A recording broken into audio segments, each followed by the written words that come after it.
Voilà, bienvenue à toi, l'ami MEP assistant du coup, le flow de l'histoire et j'espère que tu vas bien. Eh ben, écoute, merci pour l'invitation, ça va bien, même si du coup, j'ai été teasé, apparemment ma caméra était déjà là, mais c'est pas grave du coup, content de voir le chat, mais merci encore une fois pour l'invitation et heu, j'attends avec impatience les questions. Mais de rien, oui, bah, oui, on des fois on est teasé en quand on se trompe de scène, ça met des scènes, on n'a pas pré j'ai pas vérifié cette Ça m'est scène-là, arrivé aussi, hein, t'inquiète, hein, ça m'arrive tout le temps aussi, t'inquiète, hein, j'avais pas vérifié cette on scène-là, on j'avais est, juste on a vérifié pris cette l'option scène-là. stream en carton. C'est ça, option stream du dimanche, c'est pour ça, si vous avez des subs à lâcher, n'hésitez pas. En plus, ça va augmenter, c'est triste. Mais nous, en fait, ce qui est bien, c'est que le prix va augmenter, mais nous, on aura la même part, donc au final, on va gagner un peu plus. Voilà. Mais vous avez d'autres moyens de financer si vous voulez, hein. Il y a d'autres moyens que Jeff Bezos de nous financer. Déjà, être présent, ça fait plaisir et faut oui, lâcher, ça fait plaisir encore plus. Donc avant de commencer, pour ceux qui ne te connaissent pas forcément, je vais te présenter, rapidement du coup. Donc, on est avec, MEP assistant alias Quentin Deschandelier, qui est professionnel de l'Europe.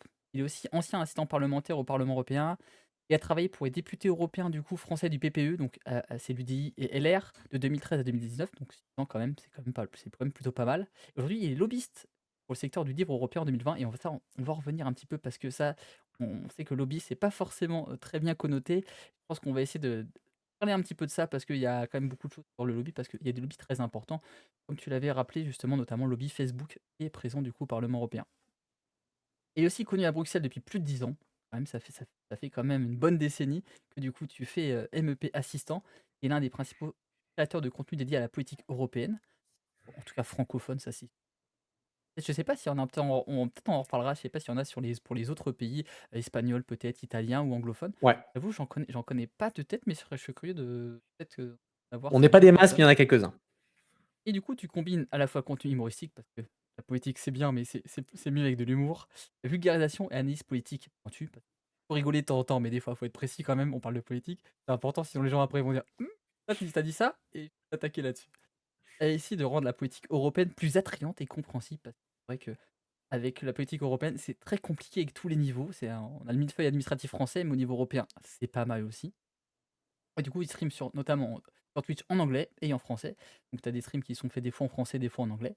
Et tu fais des interviews politiques et d'actualité, dont la dernière interview que tu as fait hier. Tout à fait. Tu veux ajouter quelque chose, peut-être? Non, je pense que c'est un bon tour d'horizon, donc on peut y aller. Parfait. Bon, j'ai augmenté mon son, on m'a dit que c'était un petit peu faible. Là, normalement, ça doit être beaucoup mieux. J'ai monté de 2 fois le son. En carton est faible. Non, on est en papier mâché, je pense. Et ben, peut-être pour commencer, peut-être, on parle des élections européennes, on parle de Parlement européen, on parle de l'Union européenne. Peut-être pour mettre peut-être des balises sur le sujet, on peut résumer rapidement le Parlement européen. Qu'est-ce que c'est justement, toi qui as travaillé là-dedans? Alors, le Parlement européen, c'est une des 3 principales institutions européennes avec, la Commission européenne qui représente, elle, l'intérêt commun de l'Union européenne et le Conseil qui, lui, représente les États, donc la France, l'Allemagne, l'Espagne et cetera. Pour faire simple, le Parlement européen, c'est l'équivalent de l'Assemblée nationale en France, donc ça représente les citoyens européens. C'est une assemblée qui est composée de bientôt 720 députés, dont 81 français, qui sont élus au suffrage universel, à la proportionnelle, pour un mandat de 5 ans et c'est pour ça qu'on vous demande de venir voter, ce dimanche. Et justement pour ceux dimanche, on rappelle, hein, c'est une élection à un tour. C'est certains, pas mal de gens qui Tout à disent fait. que les élections sont c'est à plusieurs tours, mais non, il y a qu'un seul tour, donc c'est important d'aller voter aujourd'hui. Est-ce que du coup sur ces je rappelle aussi pour ceux qui sont dans le chat, qui connaissent pas un petit peu le principe, on est sur Twitch, donc si vous avez des questions à poser du coup à MP Assistant pendant l'échange qu'on a avec lui, bah, n'hésitez pas à les poser. Moi, je poserai les questions pertinentes sur le sujet. Si vous avez des sujets que vous voulez approfondir, aujourd'hui, on va essayer de balayer assez large sur le rôle des lobbies, le parlement, comment ça fonctionne, un petit peu l'organisation interne, externe, parce que et ce qui est bien aujourd'hui qu'on a la chance avec toi, c'est que tu as à la fois bossé pendant 6 ans à l'intérieur avec ton lobby du PPE, du coup avec UDRLI, dans l'organe interne du Parlement, et aujourd'hui tu es un petit peu dans le côté externe pour du coup avec les lobbies, pour le côté du livre. Donc peut-être, pour aller justement aller là-dedans, on va vers les élections européennes. Si on peut peut-être baliser un peu là-dessus, on va voter vendredi, mais on va voter pour qui concrètement en fait? Bah, vous avez en fait, on va voter pour 80 députés européens, français, hein, parmi les 720 et les gens qui vont sortir, des urnes, le 9 juin soir, bon, mais ils vont arriver au Parlement européen et leur job, ça va être de, bah, vous représenter, vous, moi, les citoyens européens, au Parlement européen et donc derrière de remplir le rôle du Parlement européen, c'est-à-dire de voter, de modifier la loi européenne, hein, parce que dans la excusez-moi, dans la plupart des sujets, le Parlement, il a ce qu'on appelle un rôle de co-législateur avec le Conseil. C'est-à-dire il siège d'égal à égal avec les États. Ça veut dire que sur une grande partie des sujets, une loi européenne ne peut pas être adoptée, ne peut pas passer sans que le Parlement lui-même modifie cette loi et la valide. Donc ça, c'est la fonction législative. Et à côté, le Parlement a aussi un rôle de contrôle de la Commission européenne, de contrôle de l'exécutif, un peu comme l'Assemblée nationale le fait sur le gouvernement en France, puisque bah, la Commission européenne est désignée par le Parlement européen, partiellement, c'est-à-dire que le ou la présidente de la Commission européenne sera élu par le Parlement européen, les commissaires européens, donc l'équivalent des ministres, ils vont se faire passer sur le grill par les députés à l'automne pendant des longues audiences. Alors ça, c'est un truc qu'on n'est pas habitué en France, hein. En France, un ministre, il annonçait le jour d'après, c'est bon, il est en poste au Parlement européen. C'est un peu le parcours du combattant pour un commissaire d'arriver à son poste, hein. Il doit prouver qu'il est un minimum compétent et ultimement, le Parlement européen peut faire tomber éventuellement la Commission européenne avec des motions de censure. Donc voilà, on retrouve dans les grandes lignes les mêmes pouvoirs, les mêmes fonctions que ce qu'on retrouve en France avec l'Assemblée nationale. Et c'est OK. pour ça qu'il faut voter pour les députés.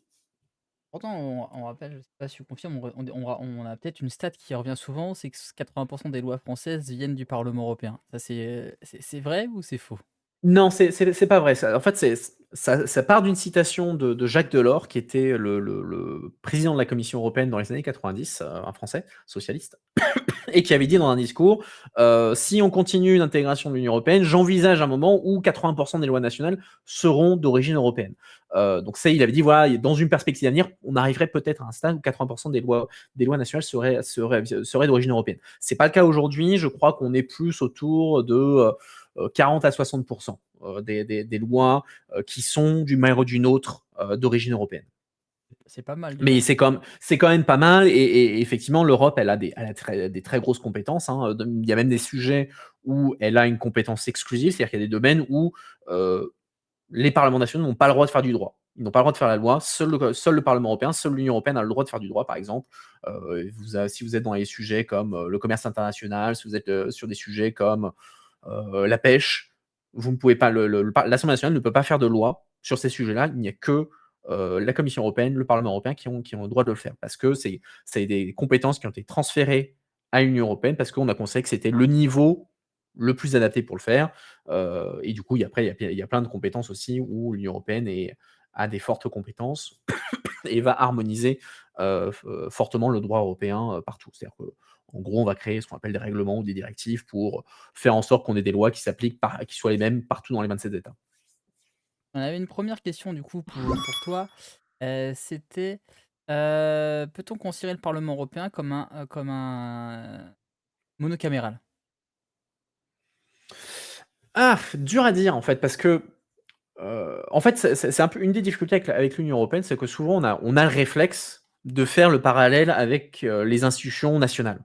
Hein, on se dit bah ouais, en fait, on va juger l'Union européenne comme si c'était un État. Et moi-même, je le fais. Je viens de vous dire que le Parlement européen, c'est comme l'Assemblée nationale. Sauf qu'il ne faut pas oublier que, en fait, l'Union européenne, c'est une organisation internationale. C'est un truc un peu hybride. À la base, c'est une organisation internationale comme l'ONU, mais qui aussi a des compétences législatives comme un État. Et donc, en fait, c'est un espèce d'ovni international entre l'État et l'organisation internationale. Et du coup, si on commence à regarder bicaméralisme, monocaméralisme, c'est un peu compliqué à répondre parce que le Parlement européen, c'est la seule, effectivement, chambre parlementaire. Mais à côté, comme j'ai dit, vous avez le Conseil.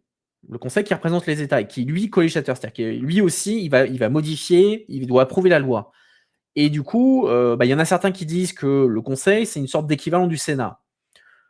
Je suis pas, pas convaincu par cette comparaison parce que c'est quand même assez différent du Sénat, hein, c'est pas des gens qui sont élus directement, les fonctions sont différentes et cetera. Mais d'une certaine manière, le Conseil est la deuxième chambre de l'Union européenne. Mais encore une fois, on peut pas faire une équivalence entre le Conseil et le Sénat parce que le Conseil, c'est les États, c'est vraiment les États, hein, c'est des gouvernements qui siègent là, hein. C'est pas des sénateurs, c'est pas d'autres gens qui seraient élus. Heu, il y a une alors une question, bah, alors, je dirais on est posée justement en lien avec ça, c'est que les députés européennes, votent des lois européennes, mais les députés français doivent voter pour l'Europe. Est-ce que ça a l'air absurde? Ou alors, personne dit qu'elle est totalement fou?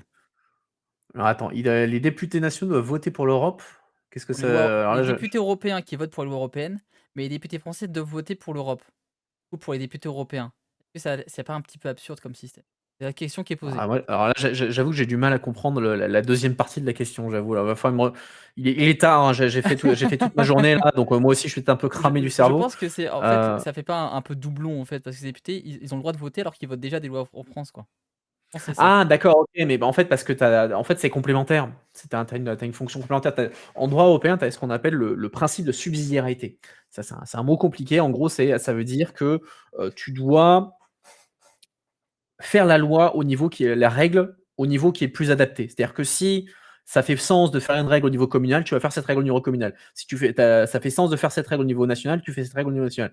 Pareil au niveau européen. Et donc tu dois distribuer les compétences en fonction du niveau de compétence qui est le plus adapté. Et donc évidemment, en fait, tu as plein de domaines en fait où ça fait parfaitement sens de faire du droit européen qui va être complémentaire au droit français. Parce que par exemple, un des éléments centraux de l'Europe, c'est ce qu'on appelle le marché unique. C'est-à-dire qu'on n'a pas de frontières entre les États. Les biens allemands vont en France, les biens français vont en Espagne, et cetera et du coup, ça veut dire que tu as besoin d'avoir des règles qui sont équivalentes. C'est-à-dire que, par exemple, heu, les normes de sécurité et de protection des consommateurs doivent être similaires en France, en Allemagne, en Espagne, parce que le produit français peut finir en Allemagne, il peut finir en Roumanie, et cetera. Donc c'est là où tu as besoin d'avoir un socle européen qui est commun et après les États, nationaux peuvent apporter des nuances supplémentaires, des trucs un peu spécifiques et cetera. C'est là où on a la différence entre ce qu'on appelle les règlements européens, donc en gros, on a un droit qui est vraiment uniforme, hein, les États n'ont pas le droit de changer une virgule et les directives où en gros on donne des objectifs, on pose des fondations et après, les États ont plus de marge de manœuvre pour décider, bon, bah, OK, concrètement, comment est-ce que j'accomplis ces objectifs, législatifs? Mais vraiment, il y a une complémentarité entre les différents niveaux. C'est ce qui est important de comprendre. Ah et tu as évoqué un petit peu avec la question du bicaméralisme, peut-être rappeler un petit peu le rôle du parlement et du conseil justement pour, voir est-ce que du coup ça qu'est-ce qu'ont les prérogatives de chacun des 2. On va voter Alors pour les les députés nous, pas pour les Ouais, membres on va du voter pour bah, en fait, quelque part, tu as déjà voté pour les membres du conseil parce que c'est oui. le gouvernement, donc en fait, tu as déjà eu les élections nationales qui ont eu lieu. Après, ils ont des prérogatives un petit peu différentes. C'est-à-dire que le conseil a plus de pouvoir techniquement, parce que c'est les États. Il y a des domaines où le Parlement européen n'a pas une compétence complète. Par exemple, sur des questions budgétaires, le Parlement européen n'a pas une compétence complète. Il n'a pas son mot à dire, en théorie, sur tous les aspects du budget européen. En pratique, il le fait quand même un petit peu parce que, en fait, le Parlement européen ne peut se prononcer que sur le budget à la toute fin. Il peut pas forcément amender le tout. Mais du coup, ce que le Parlement européen fait, c'est il dit au Conseil, eh ben, si vous mettez pas ces éléments là dans le budget, eh ben, je vais censurer le budget. Donc en fait, même s'ils sont pas vrais, ils n'ont pas de droit de vote direct sur le contenu du budget, ils influencent quand même ce qui se passe dedans, etc. Donc il y a quelques domaines où effectivement le Conseil a plus de pouvoir en matière de politique étrangère. C'est le Conseil qui décide entre guillemets de ce qui est une forme un petit peu embryonnaire d'une politique étrangère européenne. C'est pareil en matière de défense. Donc, il y a quelques sujets où le Conseil a une compétence supérieure au Parlement européen. Mais le Parlement européen, voilà, on est quand même dans une dynamique où plus le temps passe depuis le début de l'Union européenne, plus le Parlement européen gagne en pouvoir. Pour devenir, aujourd'hui, dans 95% des cas, il est l'égal du Conseil en termes de pouvoir. D'ailleurs, il y avait une question sur ces pouvoirs justement là. C'est la commission décide-t-elle et valide-t-elle, les lois ou elle a un vét ou pardon, elle a un veto et où elle peut mettre un veto sur les lois qui peuvent être potentiellement être votées en France ou dans un autre pays membre? Non. y a la commission n'a pas de droit de veto sur une loi sur les lois qui sont adoptées en France, en Espagne et cetera, dans les États. En revanche, c'est là où il y a le en revanche, c'est que si tu as une loi nationale qui se fait en violation du droit européen. Là, par contre, la Commission européenne va dire: «Attendez, là, vous violez le droit européen, votre loi n'est pas en conformité avec le droit européen». Donc là, effectivement, elle va dire, «Attendez», elle va taper sur les doigts, éventuellement, mettre une amende, attaquer devant la Cour de justice et cetera. Mais elle peut pas dire: «Tiens, cette loi, je l'aime pas». Ça, il y a pas de droit de veto, de quelque forme que ce soit, entre les États et la Commission européenne. Il y a des communications, hein, qui se font en permanence entre les gouvernements et la Commission, les États parfois doivent notifier la Commission européenne que voilà, on va faire cette loi qui est en lien avec telle loi européenne, comme ça la Commission européenne peut jeter un œil, s'assurer que c'est valable, mais sinon, non, il n'y a pas de droit de veto en tant que tel. Les seuls qui peuvent, ultimement, ceux qui peuvent taper sur les doigts, c'est la Cour de justice européenne. C'est en gros une sorte d'équivalent du Conseil constitutionnel, mais au niveau européen, grosso merdo. Et peut-être dernier élément qu'on n'a pas présenté encore, parce que c'est quand même un des sujets aujourd'hui, c'est les lobbies. C'est quoi un lobby? À quoi ça correspond? Parce qu'on entend ça lobby, mais qu'est-ce que c'est concrètement un lobby? Alors, lobby, c'est effectivement la tarte à la crème de la politique européenne, on en parle tout le temps, hein, mais c'est pas un sujet qui est bien compris. En fait, le lobbying, c'est quelque chose qui se définit un peu de manière fonctionnelle. C'est-à-dire que c'est pas, le lobbying, en fait, c'est plus une action. Le lobbying, en fait, tu vas définir ça comme étant toute action qui cherche à influencer d'une manière ou d'une autre une décision publique. Par exemple, une loi. Donc si tu fais une action pour essayer d'influencer cette loi, tu fais du lobbying. Et derrière le mot lobby, tel qu'on l'entend au niveau européen, en fait, vous avez 4 types d'acteurs professionnels. Des gens dont c'est le métier de faire du lobbying. Vous avez les entreprises, Total, Carrefour, Facebook, etc. Les associations professionnelles, donc qui vont représenter les intérêts communs d'un secteur. Donc moi, par exemple, je travaille pour une association professionnelle, c'est-à-dire moi je travaille pour l'association professionnelle des éditeurs européens, donc les éditeurs de livres européens, ils se mettent ensemble, les Français, les Allemands, etc. Et donc ils défendent des intérêts en commun. Donc moi je travaille pour une association professionnelle. Les ONG, Greenpeace, hein, Transparency International, etc. Et les consultants. Les consultants, c'est en gros les mercenaires du lobbying. C'est-à-dire c'est des gens, leur métier euh, c'est d'influencer, c'est de faire du lobbying. Et des ONG, des entreprises qui n'ont pas la possibilité, par exemple, d'avoir une présence à Bruxelles ou pas assez de gens, ils vont louer les services de ces consultants pour faire leur lobbying à leur place. Donc voilà, c'est en fait derrière le mot lobby, il y a toute une variété d'acteurs, y compris les ONG, hein, je le précise parce que les ONG souvent aiment bien dire qu'elles ne sont pas des lobbies, mais elles sont des lobbies, hein, elles disent en général qu'elles font du plaidoyer, mais c'est de la communication, hein. Une ONG fait du lobbying, hein, il y a pas de... En étant un peu provoque, Greenpeace et Total, ils font exactement le même boulot dans le service affaires publiques. Ils ont des objectifs différents, avec lesquels on peut être d'accord, ne pas être d'accord, mais ils utilisent la même boîte à outils, celle du lobbying. Et vous avez aussi des acteurs, enfin donc voilà, j'ai parlé des 4 types d'acteurs, mais il y a d'autres acteurs aussi qui peuvent faire du lobbying, sans être eux-mêmes des professionnels. Tu prends un État, la France fait du lobbying. Elle va lobbyer les députés européens pour pousser les intérêts français au Parlement européen, dans les institutions, et cetera. Les syndicats, ils mènent des actions de lobbying aussi, pareil, pour essayer d'influencer, des actions, des lois, et cetera, et cetera. Et c'est une pratique qu'on retrouve partout. On en parle souvent quand il s'agit de l'Europe, parce que c'est au niveau européen, en Europe, le lobbying, c'est une pratique qui est considérée comme normale, hein. C'est quelque chose qui est encadré, hein, qui est organisé, qui est structuré. Il y a une forte présence de lobby, on en parlera peut-être un petit peu après, mais en France, vous avez des lobbies, hein. Vous avez dans tous les pays du monde, vous avez des lobbies. C'est quelque chose qui est parfaitement normal en démocratie et qui, de mon point de vue, qui est même nécessaire. Là, normalement, c'est là où je balance la petite référence à Transparency International, mais du coup, pour faire chier Nipalip, je ne la ferai pas. Très bien. Et justement, il disait, notre ami, Nipalouk tout à l'heure, c'est que tu disais qu'il y avait pas, et il a dit par rapport, par exemple, au budget et à l'argent, ils ont quand même ce droit, la commission, du coup, sur le parlement. C'est-à-dire? Il disait: «Elle peut retenir l'argent quand elle est versée», la commission. C'est ce qu'il me disait, notre ami Nipalouk. Ah, alors ça, c'est un autre cas différent. C'est un autre cas différent. Ça, c'est ce qu'on appelle la conditionnalité. C'est-à-dire que, si tu as un État on va prendre un cas très, très concret, la Hongrie. La Hongrie a deux trois problèmes d'état de droit.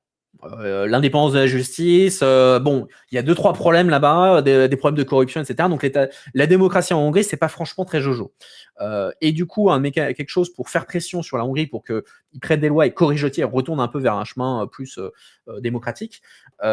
L'Union européenne, en gros, a adopté une nouvelle loi il y a quelques années maintenant, qu'on appelle de conditionnalité, qui consiste à dire si vous n'êtes pas un État de droit, si vous ne respectez pas les principes fondamentaux de la démocratie, eh ben, on va vous bloquer des fonds européens. C'est-à-dire de l'argent européen que vous devriez recevoir, vous n'allez pas le recevoir tant que vous ne prendrez pas ces mesures. Et c'est pas quelque chose d'anodin parce que surtout, quand on parle des pays de l'Est, c'est des pays qui dépendent beaucoup, beaucoup de l'argent européen pour construire des infrastructures, pour rattraper leur retard économique. Et donc, du coup, par exemple, la Hongrie, ils se sont fait bloquer 40 milliards d'euros. La Pologne, qui avait aussi des problèmes, maintenant la Commission a mis fin, c'est 150 milliards d'euros qui se sont fait bloquer. Donc on parle pas d'une petite amende. Ça peut faire mal où ça passe si jamais la Commission européenne, en accord avec les États, décide de vous bloquer les fonds parce que vous ne respectez pas l'État de droit, par exemple. Mais là, on a vraiment un mécanisme de sanction.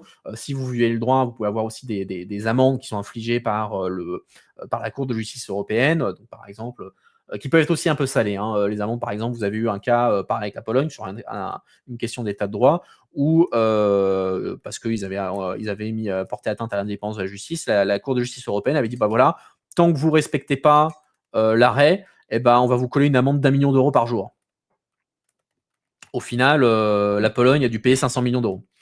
Donc ça fait un peu cher la dérive d'état de droit, quoi. Un chouïa. Un Un chouïa quand même. chouïa. Un chouïa. Un Et petit chouïa, le ouais. contribuable est content en fait. Derrière. Bah, contribuable, en fait, c'est neutre pour le contribuable parce qu'en fait, soit l'État paye l'amende, soit c'est retenu sur les fonds européens. Donc en fait, il va pas y avoir une taxe supplémentaire qui va être prise pour faire payer l'amende de la commission. Ouais, mais du coup, s'ils ont payé l'amende, il y aura peut-être moins de financement de trucs dans l'État, quoi. Bah, comme là, en l'occurrence, comme ils ont, admettons qu'ils payent l'amende, effectivement, mais dans ce cas-là, j'ai envie de dire, les citoyens devraient plutôt dire, attendez, mais pourquoi est-ce que vous avez merdé avec l'état de droit de base? À mon avis, c'est plus dans ce sens-là qu'ils devraient gueuler.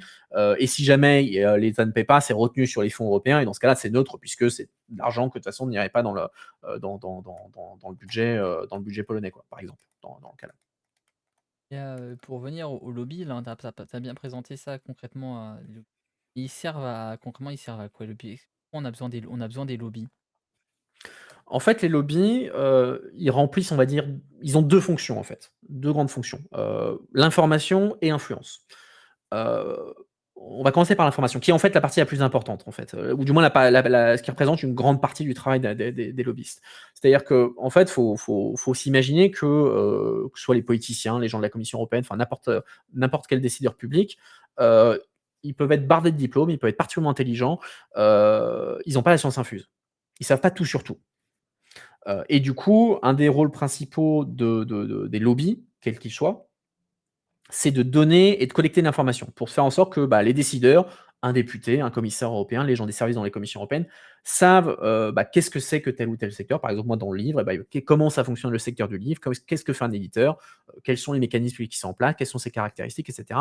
Comment est-ce qu'une législation peut impacter le secteur pour que les gens en aient conscience. Parfois aussi qu'ils prennent conscience d'un dommage collatéral qu'ils n'avaient pas anticipé, par exemple dans la préparation de la loi, répondre aux questions des députés, etc. etc. En gros, faire en sorte qu'ils puissent comprendre les choses avec lesquelles ils jouent en tant que régulateurs. Et souvent, ce que je dis, c'est qu'un lobby, en fait, un lobbyiste, en fait, il a un rôle de traducteur, en fait. Il fait la traduction entre ce qui se passe sur le terrain. Donc, par exemple, moi, je vais prendre mon exemple. Hein, je vais traduire ce que les éditeurs de livres vivent sur le terrain dans des termes qu'un politicien peut comprendre. Et à l'inverse, je vais traduire ce qu'un politicien me dit vers les éditeurs pour leur dire, par exemple, voilà, ça c'est possible, ça c'est pas possible, voir un peu l'ambiance politique, etc. Donc en gros, on est la courroie de transmission entre des gens qui sont à des niveaux différents. Donc ça, on va dire, c'est la partie plus information. Et ensuite, il y a une fonction d'influence pure et dure, c'est-à-dire que là, les lobbies, ils vont dire aux décideurs, voilà, qu'est-ce qu'on aimerait que tel règlement, telle directive fasse, faire des propositions d'amendement, essayer de convaincre les députés de déposer sa amende, de les défendre, soutenir leurs alliés et ultimement faire en sorte que la loi européenne ait un résultat qui soit favorable par rapport à leurs objectifs ou alors au minimum qui ne soit pas défavorable. Donc Et voilà, en très résumé. Et là, tu parlais justement de courroie, un petit peu de transmission, un petit peu de relais entre les 2, entre le parlement et les lobbies. Et concrètement, ça se traduit comment? Est-ce que ces personnes en tant que physique, comme toi maintenant qui est aujourd'hui dans ces lobbies, vous allez au parlement? Est-ce que vous intervenez dans vos commissions? Est-ce qu'on fait venir à part? Est-ce que c'est des trucs qui se font en dehors du parlement? Comment ça se passe En fait, ce vous avez partage de connaissances? il y a plein de niveaux différents, en fait, pour faire du lobbying. Tu as plein de niveaux différents, ça dépend de quel moment tu es dans le processus législatif, et cetera, et cetera. Tu as plein de choses où tu peux c'est pour ça que je dis qu'en fait, le lobbying au niveau européen est organisé et structuré parce qu'il y a plein de moments qui sont organisés pour que des acteurs extérieurs, des lobbies ou même des citoyens, et les citoyens peuvent donner leur avis sur pas mal de lois européennes, c'est pas connu, mais c'est possible. Par exemple, il y a ce qu'on appelle les processus de consultation publique, c'est-à-dire qu'avant que la Commission européenne sorte une loi, et ben, faire une consultation et dire bah, voilà, nous, ce qu'on pense faire sur tel sujet, dites-nous ce que vous pensez. Et donc, les lobbies vont répondre à cette consultation et dire bah, voilà, nous, voilà ce qu'on pense. Ça sera public. Les citoyens, toi, moi, si on est particulièrement intéressé par un sujet, on peut soumettre une proposition aussi. Donc voilà, il y a ça. On peut faire des rencontres. On va rencontrer directement les services de la Commission européenne, les parlementaires, pour bah, voilà, leur expliquer qu'est-ce que nous, sur tel sujet, on pense. Par exemple, si vous avez un député européen qui est rapporteur. Donc un rapporteur, c'est le député qui est responsable d'un dossier au Parlement européen. Donc c'est le mec le plus important, entre guillemets. C'est lui qui tient la plume. Bah, on va rencontrer ce rapporteur. Il dit, bon, bah voilà, nous, sur votre dossier, voilà ce que nous, on pense en tant que secteur du livre. Voilà comment est-ce que ça pourrait nous impacter. Et voilà qu'est-ce que nous, on aimerait voir. Et voilà, on essaie de lui faire comprendre et de le convaincre bah, que ce qu'on lui dit, ça fait sens et que bah, ça vaudrait la peine de nous aider là-dedans. Ça va être des rendez-vous, ça va être des consultations, ça va être faire des documents. On va faire ce qu'on appelle des notes d'opposition où on va envoyer aux députés, dire voilà, en gros, sur une page ou deux, qu'est-ce que notre secteur pense. On va essayer de pousser des amendements. On va dire aux députés, bah voilà, qu'est-ce qu'on pense sur tel sujet. Voilà comment est-ce que nous, on modifierait un texte si jamais on voulait, euh, si jamais on veut changer quelque chose dans cette loi. Donc voilà, il y a plein de niveaux différents où en fait le lobbying intervient et où il peut être organisé. Hein. C'est assez flexible, mais encore une fois, tant que ça se fait dans la transparence, que je veux dire, les gens en face savent pour qui tu fais du lobbying. Hein. Je veux dire, je suis pas là en impair à dire tiens, à filer sous le manteau mes amendements. Je rencontre les gens, j'ai mon badge, les gens savent qui je suis, et après ils me croient ou ils me croient, enfin ils me croient pas. C'est pas le bon mot, mais ils sont convaincus ou ils sont pas convaincus. Je veux dire, c'est aussi le job, cette fois-ci du côté des parlementaires et des assistants, c'est de prendre les retours pour avoir un peu une vue d'ensemble de qui pense quoi, et derrière, en gros, avoir les éléments pour décider, à la fois sur le plan technique et sur le plan politique, qu'est-ce qu'ils veulent faire. Et nous, bah voilà, on essaie d'avoir l'attention et de faire avancer les choses. Eh ben, en tout cas, merci à toi. Je t'arrête 30 minutes et je remercie beaucoup Libération. Je vous fais un petit shout-out pour Libération qui Ah, vient nous Libé. raid. Donc merci à vous les amis, beaucoup de cœurs sur vous les amis. Attendez, on va mettre des petits bateaux et des cœurs. Merci à vous du coup pour ce petit raid. Des plaisirs, j'espère que ça s'est bien passé votre live. Qu'est-ce que vous êtes en train de faire les amis? Vous étiez en train de du coup, je crois qu'il y avait Hugo qui était là, Ouais, je crois qu'il y avait Européenne. Hugo qui était sur Libé là. C'est ça, venez échanger avec nos journalistes. Merci à vous encore, gros cœur sur vous. En tout cas, bien sûr, on vous salue bien bas. Bienvenue à bord du Faux On d'Histoire, salue les amis. Libé. Coucou Cristal, coucou du coup Libération, encore merci à vous. C'est moi qui ai fait ta pub. Ah merci Hugo, Hugo t'es un cadeau. Ah, Hugo, en fait, ça, Hugo, il a pris le merci contrôle beaucoup. de Libé. Il a fait C'est une OP ça. agressive sur la chaîne de Libé. Merci à Dart du coup qui arrive. Merci pour le follow. Merci à toi, tu as ta carte, ta boussole pour dire le cap sur les flots de la connaissance parce qu'ici on se représente rapidement. On est une chaîne d'histoire, surtout d'histoire politique. On essaye de faire des interviews comme aujourd'hui. On a la chance d'avoir du coup MEP assistant du coup, ancien attaché parlementaire et lobbyiste du livre, le lobbyiste des livres du papier parce qu'on aime bien le papier. Ah, Vous on êtes fait aussi des livres Libération. numériques, hein. On fait aussi du On n'est numérique, pas c'est que vrai. papier. On fait des Eh oui, livres. oui, c'est important le livre numérique. Et là, on fait des interviews du coup de personnalités en histoire, passionnés, doctorants et professeurs en histoire et géopolitique. On fait des lives aussi de visites de lieux historiques et culturels. Donc vous aimez l'histoire, vous aimez la politique, vous avez envie d'apprendre plus sur comment fonctionne le monde qui nous entoure, et ben vous êtes les bienvenus. Voilà, donc bonsoir Naskili. J'essaie de voir tous les gens, il faut que je remonte mon chat et Ton chat est on fire. Bah écoute, voilà, profite. Hein. c'est ça. Bonsoir à Stéphane aussi qui arrive. Les trois quarts du chat de MVP étaient. Maintenant ils viennent. Je viens de faire les 3 quarts du chat de Romain. Ouais, mais ça, en fait, je te le dis pas, mais en fait, ça fait des mois que j'infiltre les communautés des autres streamers et en Ah, fait, ça c'est devient chez ça, moi, en c'est fait. ça, c'est ça. Voilà, et du coup, grâce à vous, je crois qu'on va passer les 1400 followers, du coup, grâce au follow qui vient GG. d'arriver. Merci à vous, encore une fois, on fera un petit truc pour fêter ça. Donc aujourd'hui, on parle pour faire un petit peu de sujet, on est du coup avec MEP Assistant pour parler du coup, du rôle du parlement, à quoi ça sert le parlement européen et le poids en fait des lobbies dans le parlement. Quelles sont les interconnexions entre parlement et lobbies? Donc si vous avez des questions, eh ben, sur le rôle et fonctionnement du parlement européen, n'hésitez pas à les poser. Et aujourd'hui, cette semaine, on fait une semaine spéciale live parlement. Demain, on fera hors du parlement à 10 h et vendredi, on va vous donner des petits conseils pour savoir pour qui voter en fonction de vos affinités. Voilà, voilà. Et je reviens à toi, du coup. Je ne sais plus ce qu'on disait il y a 30 secondes. On parlait Hem, lobbying, méthode de enfin non, pas méthode de lobbying, on parlait, à ah quel si, moment on faisait du lobbying? si, je voulais revenir sur une phrase que tu avais dit. Tu disais que justement tu avais ton badge et que tu avais pas mis tes amendements sous le manteau.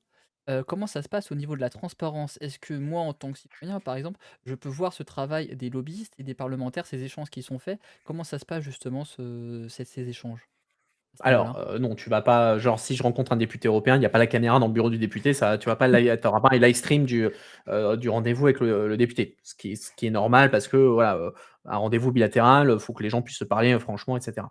En revanche, ce que tu vas avoir accès, c'est on a au niveau européen, il y a ce qu'on appelle un registre de transparence, qui est une espèce de base de données publique où, les lobbies peuvent s'enregistrer, indiquer des informations, sur qui ils sont, quels sont leurs domaines d'intérêt, quels sont leurs staffs, quel est leur budget et cetera. Donc en gros, la fiche d'identité, du lobby. Par exemple, vous pourriez retrouver la fiche d'information de mon lobby, hein, la Fédération des éditeurs européens.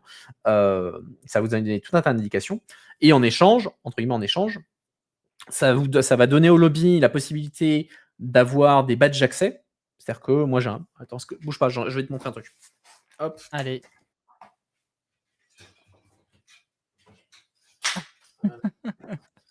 tac. Donc moi en échange, je récupère ça. C'est un attends, est-ce que je mets la caméra propre?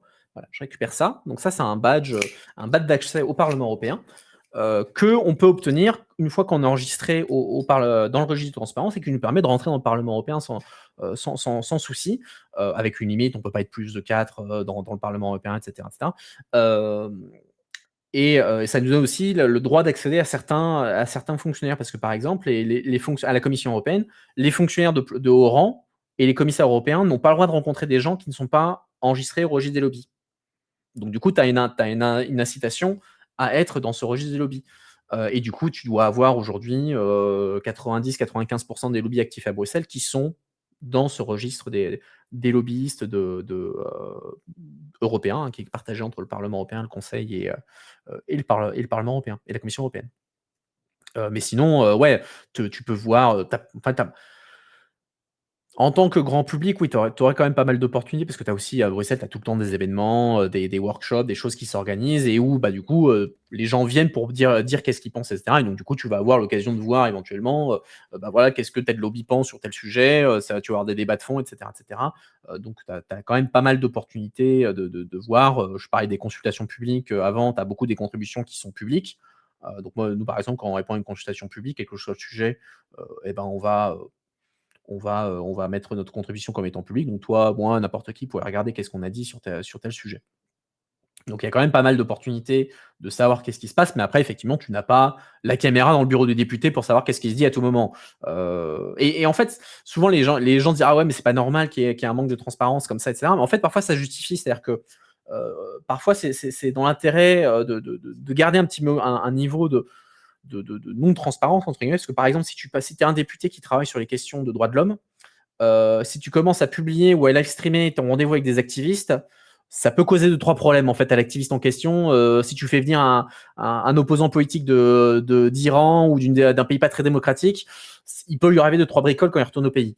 Pareil, si jamais tu commences à parler de questions d'abus de concurrence, c'est-à-dire des pratiques anticoncurrentielles de certaines grandes entreprises, les gens de la tech par exemple, eh ben, effectivement, c'est pas forcément dans l'intérêt des acteurs que leur contribution soit publique, parce que dans ce cas-là, ils pourraient se prendre des mesures de rétorsion par un très gros acteur qui voudrait se venger, entre guillemets, que tu te plaignes de lui. Donc il y a aussi des raisons objectives qui font que par moment, en fait, c'est justifié de ne pas avoir un niveau absolu de «transparence» entre guillemets.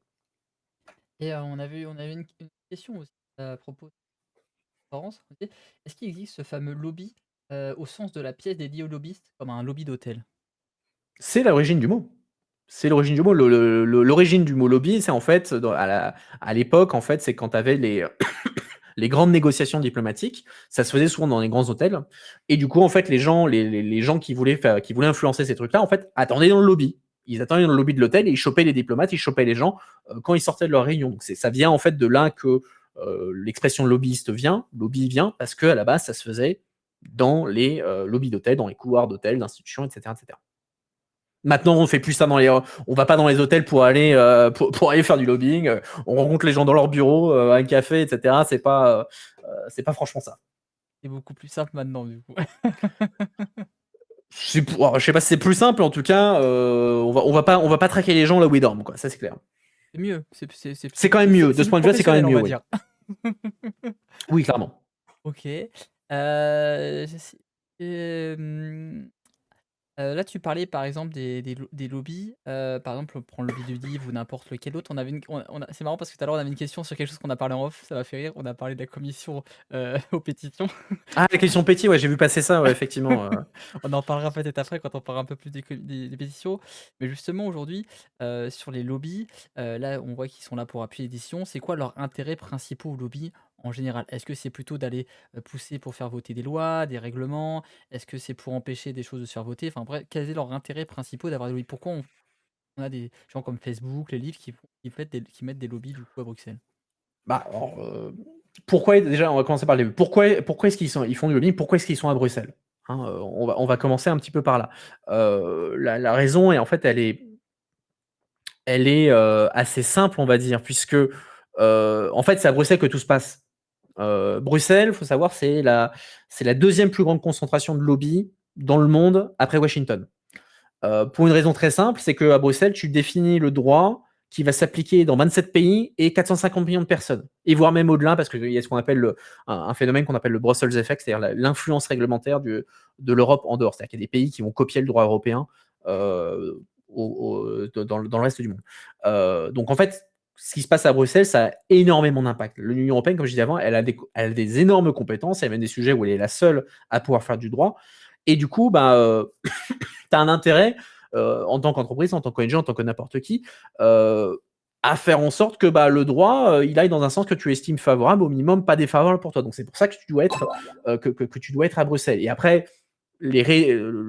pourquoi tu fais du lobbying, ça va dépendre. C'est-à-dire, il y a des cas, tu vas demander une loi, et des fois, tu vas demander ce qui n'est pas une loi, tu vas demander une modification de loi, etc. Tu as plein de choses en fait que tu peux demander, tu as tout un champ des possibles. L'important, c'est encore une fois, c'est la compréhension, c'est la question d'information. C'est que ton objectif, c'est que les gens comprennent ce que toi tu veux.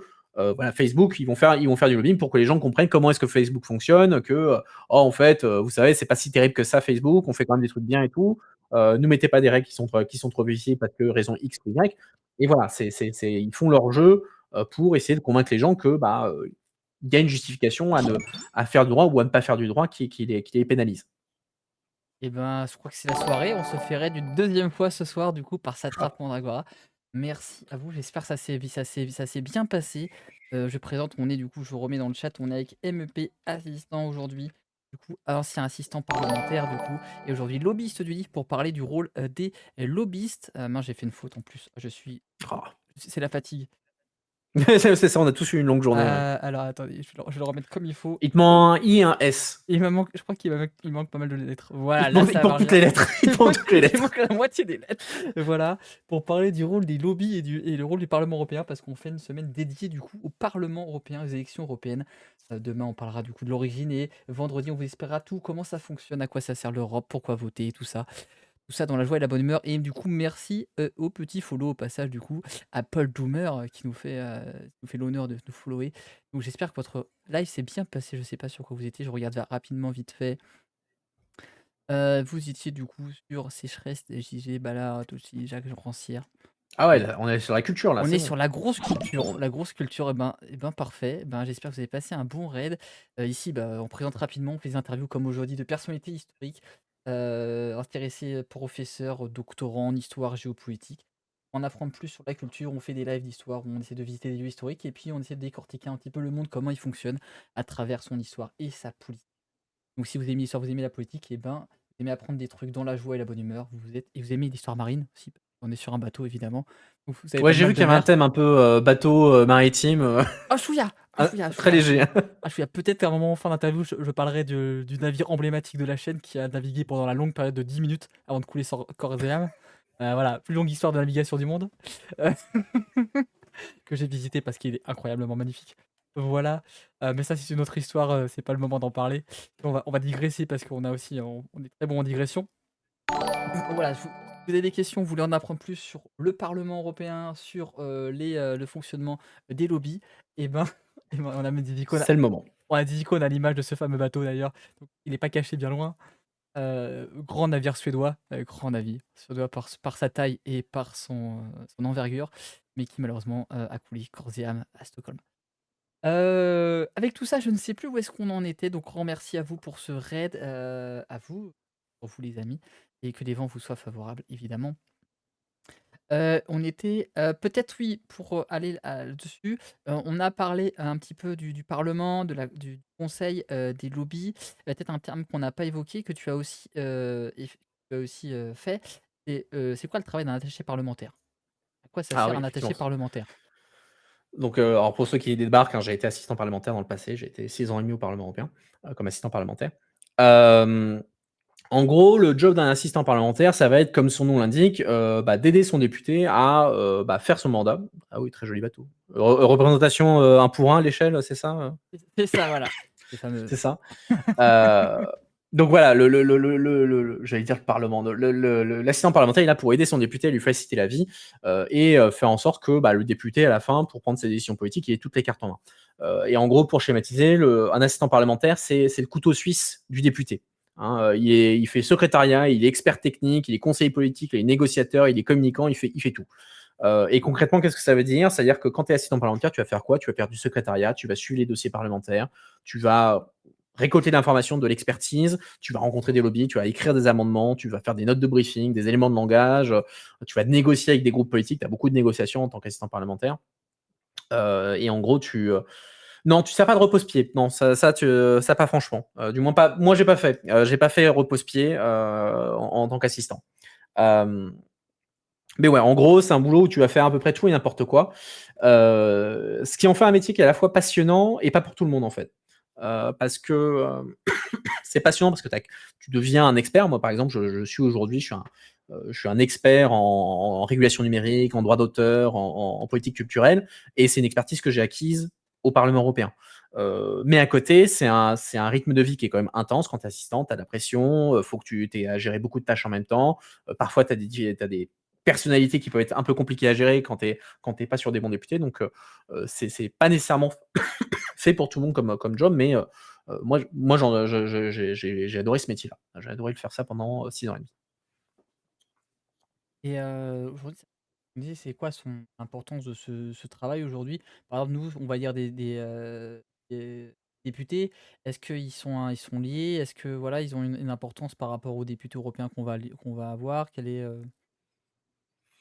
Alors à Bruxelles, les assistants parlementaires sont très importants, très, très importants. Faut pas faut surtout pas les prendre pour des secrétaires qui sont juste là pour faire le café. C'est des gens qui sont très compétents et qui sont très influents. Parce que comme j'ai dit, voilà, il y a tout un aspect d'expertise technique, qui est très important dans le job d'assistant parlementaire européen, qui est pas qu'on retrouve pas forcément dans les assistants parlementaires au niveau national, ou du moins beaucoup moins. Parce qu'en fait, l'assistant parlementaire européen va centraliser une grande partie du travail, parlementaire, et donc du coup, il faut qu'il sache de quoi il parle. Il faut qu'il sache de quoi il parle, et le député va se reposer avant tout sur son assistant, plus que sur le staff du Parlement et les groupes politiques. Toi, par exemple, on parlait lobbying tout à l'heure.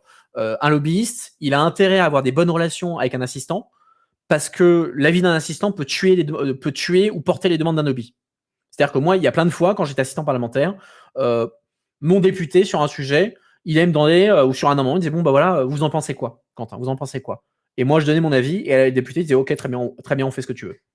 Donc au final, l'assistant, du fait de la relation de confiance très importante entre lui et son député, et le fait que tu acquiers une expertise technique profonde, tu deviens extrêmement influent, sur ça et effectivement, au fil des années, je l'ai dit, les assistants, les députés vont se spécialiser et ils vont devenir, parfaitement reconnus pour leur expertise et très respectés, hein, peut-être pas être devenir plus aussi important, voire plus important que le député. Ça peut arriver, mais c'est rare, mais en tout cas, c'est pas que des gens que tu vas regarder en disant: «Voilà, tu gentil, tu vas me faire un café pendant que les adultes te parlent». Là, c'est, c'est le meilleur moyen d'avoir tes demandes qui se font torpiller dans la minute, hein, c'est des métiers qui demandent beaucoup d'expertise et qui sont du coup très respectés. Et on avait une question justement qui était en lien à ça tout à l'heure. C'était justement, on entend dire que les assistants parlementaires sont plus respectés que les députés. Est-ce que c'est vrai? Alors plus respectés que les députés, je peut-être pas, ça peut arriver dans des cas très rares où, si tu as des députés qui ne bossent pas et c'est les assistants qui font tout, là effectivement l'assistant de facto va être plus respecté. Mais sinon non, les gens respectent, plus le député parce que voilà, le député est un élu, il a un pouvoir politique et cetera, mais l'assistant va être respecté. C'est-à-dire que surtout s'il a une expertise technique, il connaît les sujets, il est respecté en termes de négociation et cetera, parce que tu as un rôle de négociation entre les assistants de différents groupes politiques, même en négociation avec les autres institutions. Donc du coup, oui, il peut y avoir énormément de respect, et les gens vont porter beaucoup d'attention aux assistants, heu, parce que ce que tu dis, ça pèse. Et par rapport aux assistants parlementaires, est-ce qu'ils sont nommés? Est-ce que c'est, les députés qui les choisissent? Comment ça se passe du coup pour que parce que bon, est-ce qu'ils sont du même Ouais, bord ouais, mais politique du coup que les, députés? alors, c'est une bonne question parce que souvent les gens, ça m'a toujours surpris, mais les gens souvent pensent que les assistants parlementaires, en fait, sont des fonctionnaires. C'est-à-dire qu'on est, on bosse, on est, fonctionnaire du Parlement européen et qu'on est attribué à un député comme ça de manière un peu random. Non, les assistants parlementaires sont recrutés par les députés européens personnellement. C'est-à-dire le député va te recruter, tu as un espèce de statut semi-fonctionnaire, semi-droit privé, mais tu es recruté directement par le député, pas par le Parlement. C'est-à-dire que le député te vire ou il ne revient pas, et ben, tu es au chômage. Tu es au chômage, tu n'étais pas fonctionnaire, tu retournes pas dans le pool, tu dois te retrouver un nouveau boulot comme un grand. Et comment est-ce qu'ils sont choisis? Ça va être une combinaison de plusieurs facteurs. Euh, Comme je l'ai dit, souvent les assistants ont de l'expertise technique. Donc par exemple, surtout au niveau européen, les députés vont avoir tendance à recruter des experts. Des gens qui sont sur le plan technique, qui sont poussés, ils sont des juristes européens, ou alors ils ont une expertise très pointue sur un sujet technique sur lequel le député va se spécialiser. Par exemple, c'est un député qui est, j'invente, qui va être en commission de l'agriculture, un assistant qui est très solide sur les sujets agricoles, ça va l'intéresser, parce que ça va vraiment le soutenir dans ça. C'est ça, j'ai envie de dire, c'est le gros du pool des assistants. Après, il y en a qui ont aussi des profils plus politiques, c'est-à-dire des militants qui vont être recrutés par les députés. Mais après, c'est pas une condition. C'est-à-dire que, j'ai envie de dire que en général, il faut quand même un minimum de compatibilité politique entre un député et son assistant, pour des raisons de confiance mutuelle et aussi de confort, mais c'est pas obligatoire. Moi, j'ai déjà connu des assistants qui pensaient des trucs, mais complètement opposés de ce que leurs députés, pensaient d'un point de vue politique. Moi, j'ai été assistant parlementaire pendant 6 ans et demi. J'ai des opinions politiques comme tout le monde, hein, ça fait 10 ans que je suis en politique, mais pour autant, j'ai jamais été militant de ma vie. J'ai jamais été militant à UDI, à LR et cetera. J'ai jamais été, un militant, quoi. Heu, mais après, tu peux avoir ça a aussi changé un peu selon les groupes politiques. C'est-à-dire que tu vas avoir les groupes qui vont être, on va dire, si tu es d'extrême droite, vert ou extrême gauche, tu vas avoir des profils qui sont plus militants. Les gens vont faire monter des militants. Alors que dans les groupes plus centristes, il y aura un mix de militants et de techniciens, ce qu'on appelle des techniciens, mais avec une plus grande prépondérance des techniciens. Et encore une fois, quand je parle de techniciens, c'est pas dans un sens péjoratif, c'est des gens qui sont des experts. Mais après, enfin, pour être assistant parlementaire, il faut que tu aies quand même un minimum de sens politique. Donc, c'est pas non plus des gens qui sont des gras de papier qui comprennent absolument rien aux équipes politiques ou à comment faire un compromis, quoi. Il y avait une question justement, sur ça, là, tu parlais des droites justement.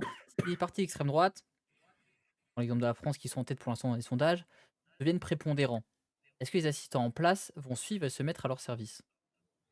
Alors ça va dépendre des assistants parlementaires, hein, s'il y a des assistants parlementaires qui se sentent de bosser pour l'extrême droite, ils le feront, c'est eux que ça regarde. Moi, je le ferai pas, à titre personnel, ça c'est clair et net. Mais après, comme je viens de le dire, l'extrême droite a tendance à faire monter des militants. Donc, dans beaucoup de cas, ils vont faire monter des gens, qui sont, en national, des gens qui les ont aidés, et cetera, et cetera. Mais après, moi j'ai connu des cas, pas chez des Français, par exemple chez les Italiens, où j'ai connu des gens qui bossaient avant même pour des députés socialistes et qui sont allés bosser derrière pour des députés de la Lega, donc de l'extrême droite italienne, parce qu'ils avaient besoin d'un boulot, et cetera. Donc ils faisaient un boulot purement technique, mais voilà, ils l'ont fait. Moi, ça m'a toujours paru un petit peu particulier, parce que je me verrais pas de bosser pour un député avec qui j'aurais des divergences irréconciliables en termes de politique. Mais voilà, ça peut arriver. Je pense que c'est l'exception, mais ça peut arriver. On a vu dans l'histoire politique française des gens qui ont bossé ensemble et qui étaient pas forcément des mêmes convictions. Heu, Ça a pu arriver, oui. Ça a pu arriver. On avait une question, un petit peu, autre question un petit peu, heu, un petit peu, mais c'est quoi la moyenne d'âge des lobbyistes, des assistants à la louche peut-être? Alors assistant, ça va être en général, c'est des gens qui sont jeunes. Ça va être, en gros, on va dire 25-35 ans, hein. Tu vas avoir beaucoup de gens qui finissent leurs études, et qui vont, faire stagiaire, ensuite devenir assistant parlementaire. C'est mon cas, hein. Moi, j'ai été stagiaire, ensuite j'ai fini mes études, je suis devenu stagiaire, et ensuite assistant parlementaire. Ils vont rester, 1 ou 2 mandats, donc jusqu'à, 35 ans, et après ils vont aller faire autre chose. Donc c'est le assistant, c'est souvent des jeunes. Lobbyiste, là par contre, tu en retrouves, de tous les âges, quoi, peut-être un poil plus âgé, mais non, tu en retrouves de tous les âges, hein. Tu peux retrouver des gens qui ont 25 ans, tout comme tu peux retrouver des gens qui ont, 50 piges et plus, à faire du lobbying. Là-dessus, il y a pas vraiment d'âge moyen en termes de lobbyiste. Ça va dépendre ensuite du, on va dire, niveau de seniorité que tu as dans les organisations, mais voilà, tu trouves des gens de tous les âges, dans les lobbies. Et si on fait ça, tu es allé dans pareil justement, tu es à la sortie de tes études, là, tu es parti en stage, dans ce milieu, après tu es devenu assistant parlementaire. Est-ce que c'est quelque chose qui t'a intéressé dès le début? Tu voulais aller directement à Bruxelles? Est-ce que tu avais une affinité particulière? Comment tu es arrivé, t'es intéressé à ce milieu et tu entré dans ce milieu? Alors moi, je suis arrivé un peu par hasard, en fait, et par chance. Même si, enfin la politique et les questions internationales, c'est des choses qui m'ont toujours intéressé, hein, mais à la base, moi, j'ai fait du droit international, et mon idée à la base, j'étais: «Ah ouais, je vais bosser au ministère des Affaires étrangères», et tout, et après mon master 2, j'étais pas motivé, en fait, à passer les concours, et je me suis dit: «Bon, bah, tiens, en fait, je vais faire un deuxième master 2, cette fois-ci en politique européenne, et peut-être qu'après ça, je ferai du lobbying», parce que j'aimais bien l'idée de faire de l'influence, de convaincre les gens et tout, c'est un truc qui me parlait bien, donc je me dis: «Oh, bah, oui, pourquoi pas lobbying?» Et en fait, au moment de faire donc c'était un master pro, donc j'avais 6 mois de stage à faire dans mon master, et au moment de chercher les stages à Bruxelles, du coup, j'ai pas voulu initialement postuler au Parlement pour faire un stage auprès d'un député européen, parce que, à l'époque, je me disais: pour assistant parlementaire, c'est la chasse gardée des Sciences Po. Donc si tu as pas fait Sciences Po, tu ne peux pas être assistant parlementaire. Et à une époque, c'était vrai. À une époque, c'était vrai. Et en fait, ce qui est passé, c'est que j'avais un camarade de classe qui, lui, avait postulé au Parlement européen et qui a réussi à avoir un entretien. Et du coup, je me suis dit: «Bah, je suis pas plus con que lui, donc je vais postuler aussi». Et du coup, j'ai postulé auprès de plusieurs députés et j'ai été pris comme stagiaire. J'ai été pris comme stagiaire, et au final, bah, j'ai dû faire un boulot qui était pas trop dégueulasse, puisque avant même de finir mon stage, il y a un autre député qui cherchait un assistant, qui m'a recruté. Et du coup, c'était très drôle, parce qu'en gros, quand j'ai fait ma soutenance de mémoire, vraiment mon examen final de master 2, de mon deuxième master 2, en fait, je suis arrivé là-bas, j'en avais mais rien à foutre, parce que j'avais déjà signé un contrat. Donc j'étais: vous pourriez ne pas me donner mon master, je m'en foutrais, j'ai déjà un boulot. Et c'était raisonné, parce que j'ai pris ça, mais complètement à l'arrache. J'avais fait une présentation, en improvisant à 3 heures du matin avant l'examen et tout. Et je suis sorti quasiment major de promo du truc. Comme quoi, on est en détente au truc. Parfois, ça peut avoir des bons effets. Mais bref, au final, voilà, 10 ans après, je suis toujours à Bruxelles. J'ai fait 6 ans et demi au Parlement européen. Et après, quand je suis parti du Parlement européen en 2019, bah, j'ai été recruté dans un lobby, donc mon relation actuelle. Mais à la base, j'y suis arrivé un peu, par chance. Mais c'est quelque chose qu'on entend souvent. C'est-à-dire qu'à Bruxelles, tu vas retrouver des gens qui, soit, dès le début, leur objectif dans la vie, c'était de bosser à Bruxelles, soit des gens qui se sont pointés un peu par hasard, ils ont fait un stage et en fait, ils sont jamais partis. C'est vraiment ça. Tu retrouves que c'est vraiment les 2 types de profils que tu vas retrouver, heu, à Bruxelles. Hem, c'est On nous dit justement: «Faut pas faire ça, les un diplôme, c'est comme important, on sait jamais si ça se passe mal le Oui, boulot». oui, non, mais après, je dis pas qu'on s'en fout le truc, c'est juste que, en fait, je m'étais pointé, j'étais là, mais j'avais déjà un master 2. En gros, j'avais déjà un master 2, j'en faisais un deuxième bonus et j'avais déjà signé mon contrat. Donc, en gros, j'ai fait mon, je vais vous raconter, j'avais fait un mémoire sur les politiques numériques européennes. Et donc, j'avais fait un truc où, genre, j'avais fait ma présentation de mémoire, ma soutenance de mémoire, avec uniquement des gifs. Et j'ai fait ça encore une fois à 3h du matin la veille. Et j'ai fait ça, mais en mode à la one again. Et en fait, le jury a kiffé sa race. Ils m'ont collé un 18. Et ça a causé tout un bordel dans l'histoire. Mais ouais, au final, c'est devenu un peu une histoire drôle parce que j'ai hijacké l'épreuve finale du master. Il y a des gens qui étaient un peu vénères. Mais bon, bref. C'était marrant. C'est qu'est-ce que l'audace exactement? C'est ça justement, c'est ça l'audace. C'est bon, tu répondu à la question l'audace. Mm. Voir avec des mèmes, c'est beau ça. Et moi j'ai une question qui a rien à voir, mais que je viens de penser tout de suite. C'est par rapport aux élections en elles-mêmes. Il y a certains pays, par exemple, peut-être les Pays-Bas, qui eux font des fiches où en fait tu coches en fait la tête de liste du parti. Donc en fait sur une fiche électorale, tu peux avoir tous les partis qui sont représentés. Nous aujourd'hui on a 38 listes. Il y a certaines listes qui vont pas être représentées du coup dans les bureaux de vote. Du coup, c'est les partis, ça va être plus compliqué pour voter. J'ai lu des trucs un peu différents sur le sujet. Est-ce que, par exemple, il est possible d'arriver avec son papier imprimé, qui sont distribués par les partis, pouvoir voter pour cette liste, même si elle n'est pas présente dans le bureau électoral En France? en France? Oui, en France, tu peux. En France, tu peux imprimer ce que les partis, il y a des partis qui font, parce qu'en fait, en France, tu dois pouvoir imprimer un nombre minimum de bulletins, ce qui fait une barrière à l'entrée pour un certain nombre de petites listes, qui n'ont pas les financements pour faire ça. Et du coup, je sais qu'il y a des petites listes, du coup, qui, sur leur site internet, ils ont les bulletins, tu peux les télécharger et les imprimer. Alors, tu dois avoir un format particulier, etc. Tu peux pas juste prendre une feuille volante, écrire le nom et hop, ça passe. Faut que ce soit un format très particulier. Mais oui, tu peux te pointer avec un bulletin d'une petite liste qui ne serait pas représenté.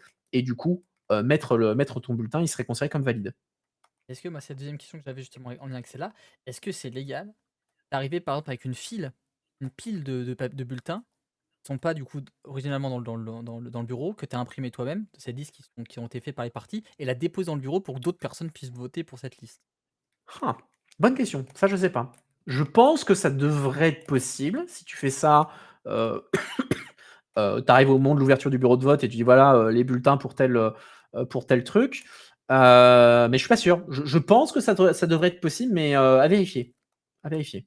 Je sais qu'il y a des gens qui m'ont posé la question et moi j'avais pas la réponse parce que j'ai pas la connaissance technique légale Quoique, en là-dessus. fait, après je réfléchis. Parce qu'en fait, comme les bulletins doivent avoir un format particulier, en avis, il doit quand même y avoir un contrôle minimum avant que tu puisses mettre sur la table des bulletins.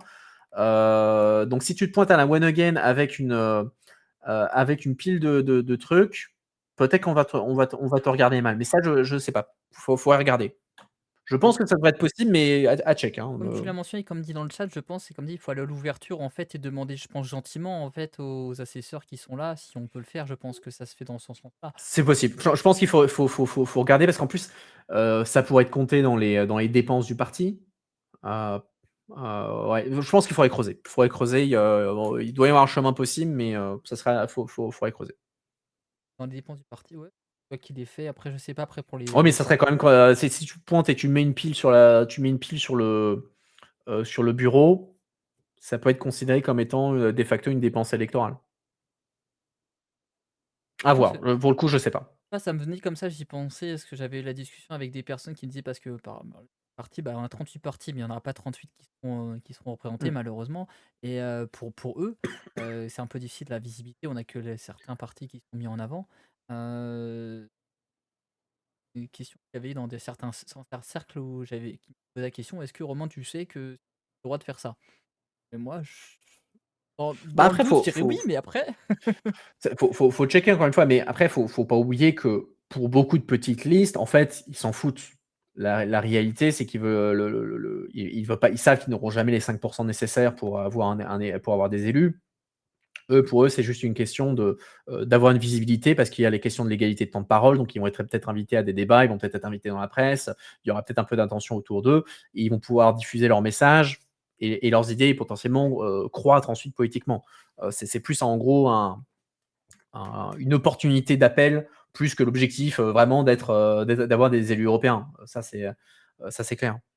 Voilà, parce qu'il faut peut-être mentionner les éléments, peut-être tu vas préciser mieux que moi, c'est qu'on a les 5 du coup pour avoir un député et c'est les 3 je dis de mémoire, c'est pour avoir les Ouais, les remboursements des remboursements frais. de frais de campagne. Donc c'est 2 objectifs qui sont quand même importants pour Tout les à fait. partis aujourd'hui. Voilà et derrière justement, si les partis, peut-être tu vas peut-être expliquer mieux que moi le système, c'est que les partis qui ont des pourcentages mais qui atteignent pas ces 5 comment ça se passe justement pour cette rotation des voix? Alors, c'est ce qu'on appelle ça fonctionne sur ce qu'on appelle la règle d'Hondt, qui est une méthode de calcul. Donc, dans les pays alors déjà, ce qu'il faut savoir, c'est en France, on a les 5 ça n'est pas le cas dans tous les pays européens.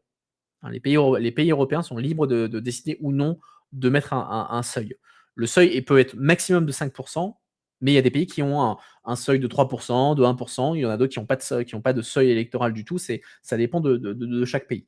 Heu, Ensuite, pour ce qui nous concerne, en France, on a les 5 les listes qui ne font pas 5 elles n'ont pas d'élus, et les voix qui ont été, déposées pour elles, en fait, vont être redistribuées, heu, dans les autres listes, en gros, au plus fort reste. En gros, ça va favoriser les plus grosses, les plus grosses, listes et donc en gros, les ça va donner des sièges supplémentaires potentiellement à des aux autres listes. Et en favorisant ceux qui sont le plus haut en fait dans les résultats de Ça élections. donne un avantage, ça donne une prime aux partis aux partis qui ont eu des plus gros résultats, oui. Ouais, c'est une petite précision que je faisais parce qu'on est comme sur, on a la chance de t'avoir aujourd'hui, que tu as travaillé là-dedans, donc je Alors me dis que après, tu avais la moi je connaissance aussi. t'avoue, que je connais pas les équations précises, hein. Je connais pas l'équation précise, mais en gros l'idée c'est ça. Si on revient un petit peu sur les échanges, je sais plus où on s'est arrêté. C'est aujourd'hui, par exemple, on prend peut-être les principaux lobbies. C'est quoi les enjeux les plus importants pour les lobbies aujourd'hui à Bruxelles en 2024, peut-être pour ces élections? Ouf. Alors déjà ce qu'il faut savoir, c'est que des lobbies, tu en as plein et tu as des lobbies enfin moi je dis souvent que, en fait le lobbying, c'est un peu, la règle 34 de l'internet. Si quelque chose existe, il y a un lobby à propos de ça. Tu as des lobbies sur absolument tout et n'importe quoi. Donc, moi je représente le lobby du livre, tu as le lobby, de Meta, de Facebook, de Google et cetera. Tu as le lobby de la brique, tu as le lobby du bois. Enfin, c'est un truc qui existe, tu vas avoir un lobby à ce propos-là, hein. Tu as, je crois entre 10 et 15 000 lobbies à Bruxelles. Donc, tu as une grande variété d'acteurs. Et du coup, à cause de ça, bah, leurs priorités vont varier, hein, évidemment selon leur sujet. Mais si on parle de grandes priorités pour le mandat, je veux dire, au-delà de ce que les lobbies eux-mêmes veulent, évidemment, les questions environnementales, ça va rester un grand sujet. Tu vas voir la question de la compétitivité, donc en gros la réindustrialisation, comment est-ce qu'on finance tout ça. Tu as les questions de défense qui montent beaucoup. Le numérique, c'est toujours un grand sujet. Qu'est-ce qu'on a d'autre en gros, dans les tartes à la crème, en termes de grands sujets, l'agriculture, enfin ça, je mets ça un peu dans les politiques environnementales et sanitaires. Donc, tu as énormément de sujets, en fait, et tu dois toujours trouver, tu as toujours moyen de trouver des sujets différents. Je veux dire, je prends mon exemple. Nous, voilà, tu te dis: «Bon, bah, voilà, le livre, ils vont parler uniquement, culture, droit d'auteur et cetera».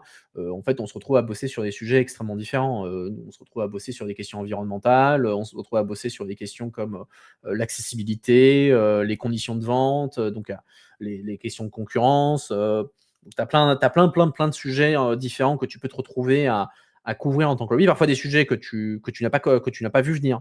Nous, ça nous arrive de temps en temps où, tu as un sujet qui va arriver, on l'a pas vu venir et on va être là: «Oh merde, ça nous impacte, faut qu'on se bouge, pour, expliquer aux gens: "Bah, en fait, votre truc là, ça a un effet collatéral sur nous, faut corriger le tir, quoi"». Donc c'est là où tu as aussi la question de monitoring, c'est-à-dire quelque chose que les lobbyistes font tous, c'est du monitoring. C'est en gros, ils font de la veille. Ils vont regarder en gros qu'est-ce qui se passe partout et essayer de faire en sorte qu'il y ait pas un truc qui loupe en fait, qui passe sous les radars. Pour essayer de s'assurer que, bah, tu découvres pas au dernier moment que tu as un truc qui te désavantage, ou sur lequel tu aurais pu avoir des opportunités que tu n'as pas exploitées. Bah, merci. Petite précision parce qu'il y avait il y a Don Quijote qui nous a mis un petit lien dans le chat. Il nous précise justement, c'est un article du Monde qui disait que, un électeur ne peut pas justement mettre en nombre des bulletins, c'est seul un représentant de la liste apparemment, D'accord, OK. peut aller déposer ses bulletins au bureau de vote. Pas faire ça à titre Intéressant. personnel apparemment. Pas Attends, tu peux pas faire les bulletins personnels ou tu peux pas mettre une pile dessus? tu peux pas mettre une pile, tu peux mettre ton bulletin à toi, Ouais, mais tu peux d'accord. pas arriver avec des bulletins en nombre. Voilà, avec D'accord, plusieurs. OK, OK, ça marche. Voilà.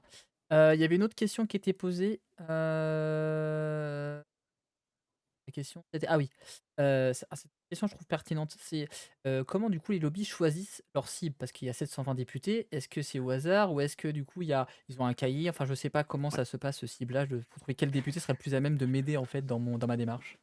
Non, très bonne question parce qu'effectivement, les lobbies, tu peux être mais surtout les plus petits et même les plus gros, tu peux pas, couvrir tout le monde, hein. Tu vas pas aller voir, 720 députés individuellement, en permanence et cetera. Tu dois en fait, une grande partie du boulot lobby, c'est de manager tes ressources. Tu as des ressources limitées, tu as une ressource en temps, en personnel qui est limitée, parfois en argent et il faut que tu investisses ce temps, cet argent, ces ressources de manière optimale et du coup, en fait, tu vas viser certaines personnes. Par exemple, si on se contente du Parlement européen, les gens prioritaires que tu vas rencontrer, c'est bah, tu vas viser les spécialistes, les gens qui sont spécialisés sur ton domaine. Par exemple, moi je suis en commission culture, enfin en commission culture, je travaille sur les questions livres, culture. Je ne vais pas aller voir un député qui est en commission des affaires étrangères, a priori. C'est pas à moins que ça peut arriver, hein, mais a priori, c'est pas leur priorité, mes sujets. Et moi, ils vont pas agir sur des sujets qui sont d'intérêt pour moi. Donc, je vais plutôt viser des gens bah, qui vont être en commission culture, en commission des affaires juridiques, en commission du marché intérieur, etc. etc. Donc, déjà, tu vas regarder les gens qui sont spécialisés. Ensuite, tu vas regarder sur les dossiers qui sont les principaux négociateurs, parce que tout le monde, tous les députés d'une commission paritaire ne bossent pas en même temps sur un sujet. Il y a des gens, il y a des rapporteurs, ce qu'on appelle les rapporteurs fictifs, donc en gros les négociateurs de chaque groupe politique qui vont en fait mener la danse au nom de leur groupe politique et au nom de la commission parlementaire sur un différent sujet. Donc, c'est les gens qui vont compter, c'est les gens que tu vas vouloir voir, qui vont définir la position du groupe.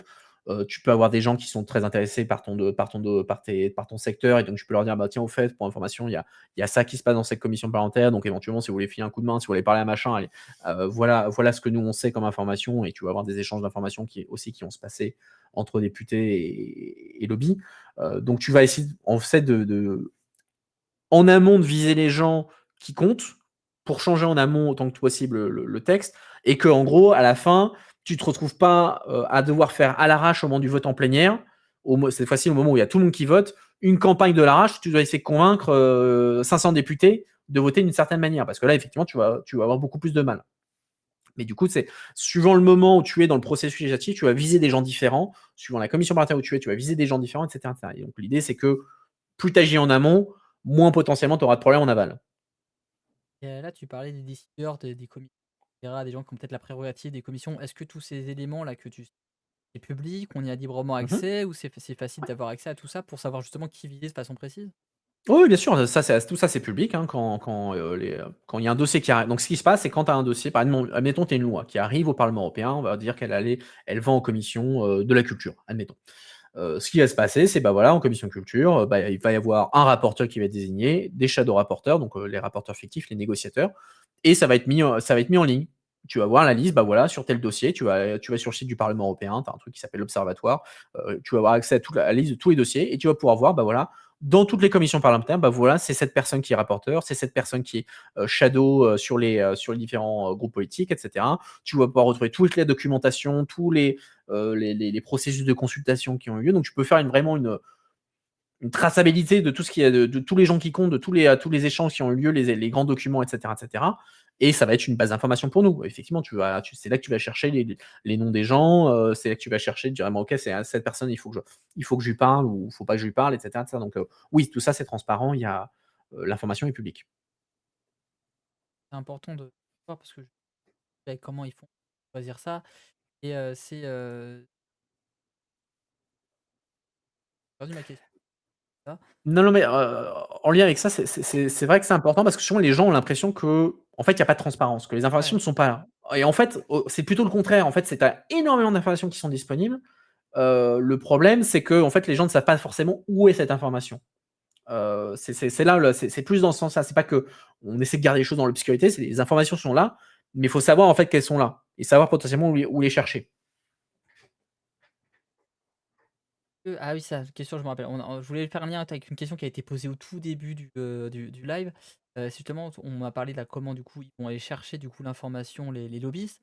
Et de l'autre côté, en fait, les assistants parlementaires, les députés, comment ils choisissent en fait les commissions dans lesquelles ils vont être membres? Est-ce que ils ont un choix libre? Est-ce qu'il y a un tirage au sort? Est-ce que ils font plusieurs choix et du coup on les met en fonction? Enfin, je sais pas. Comment ça se passe Alors, du c'est coup une à l'intérieur? combinaison. Non, non, c'est une bonne question parce que c'est ce qui va se passer après les élections. Dans les élections, il va y avoir, un mois et demi avant la première session plénière du Parlement européen, donc là où il y aura le début officiel du nouveau Parlement européen. Et dans ce mois et demi, ils vont pas se tourner les pouces et prendre des verres. Ils vont faire un travail de négociation. Alors comment ils définissent dans les commissions parlementaires? Déjà, de base, ça va être un choix personnel. Les députés vont arriver, on dire, bah voilà, au sein de leur délégation nationale, donc par exemple, tu prends les Français Renaissance, ils vont arriver au Parlement européen et ils vont dire entre eux, entre Français Renaissance, ils vont faire une liste, ils disent, bah voilà, moi, qui veut aller où? Et donc chaque député va dire, bah moi, j'aimerais bien aller dans telle commission parlementaire parce que c'est un sujet qui m'intéresse.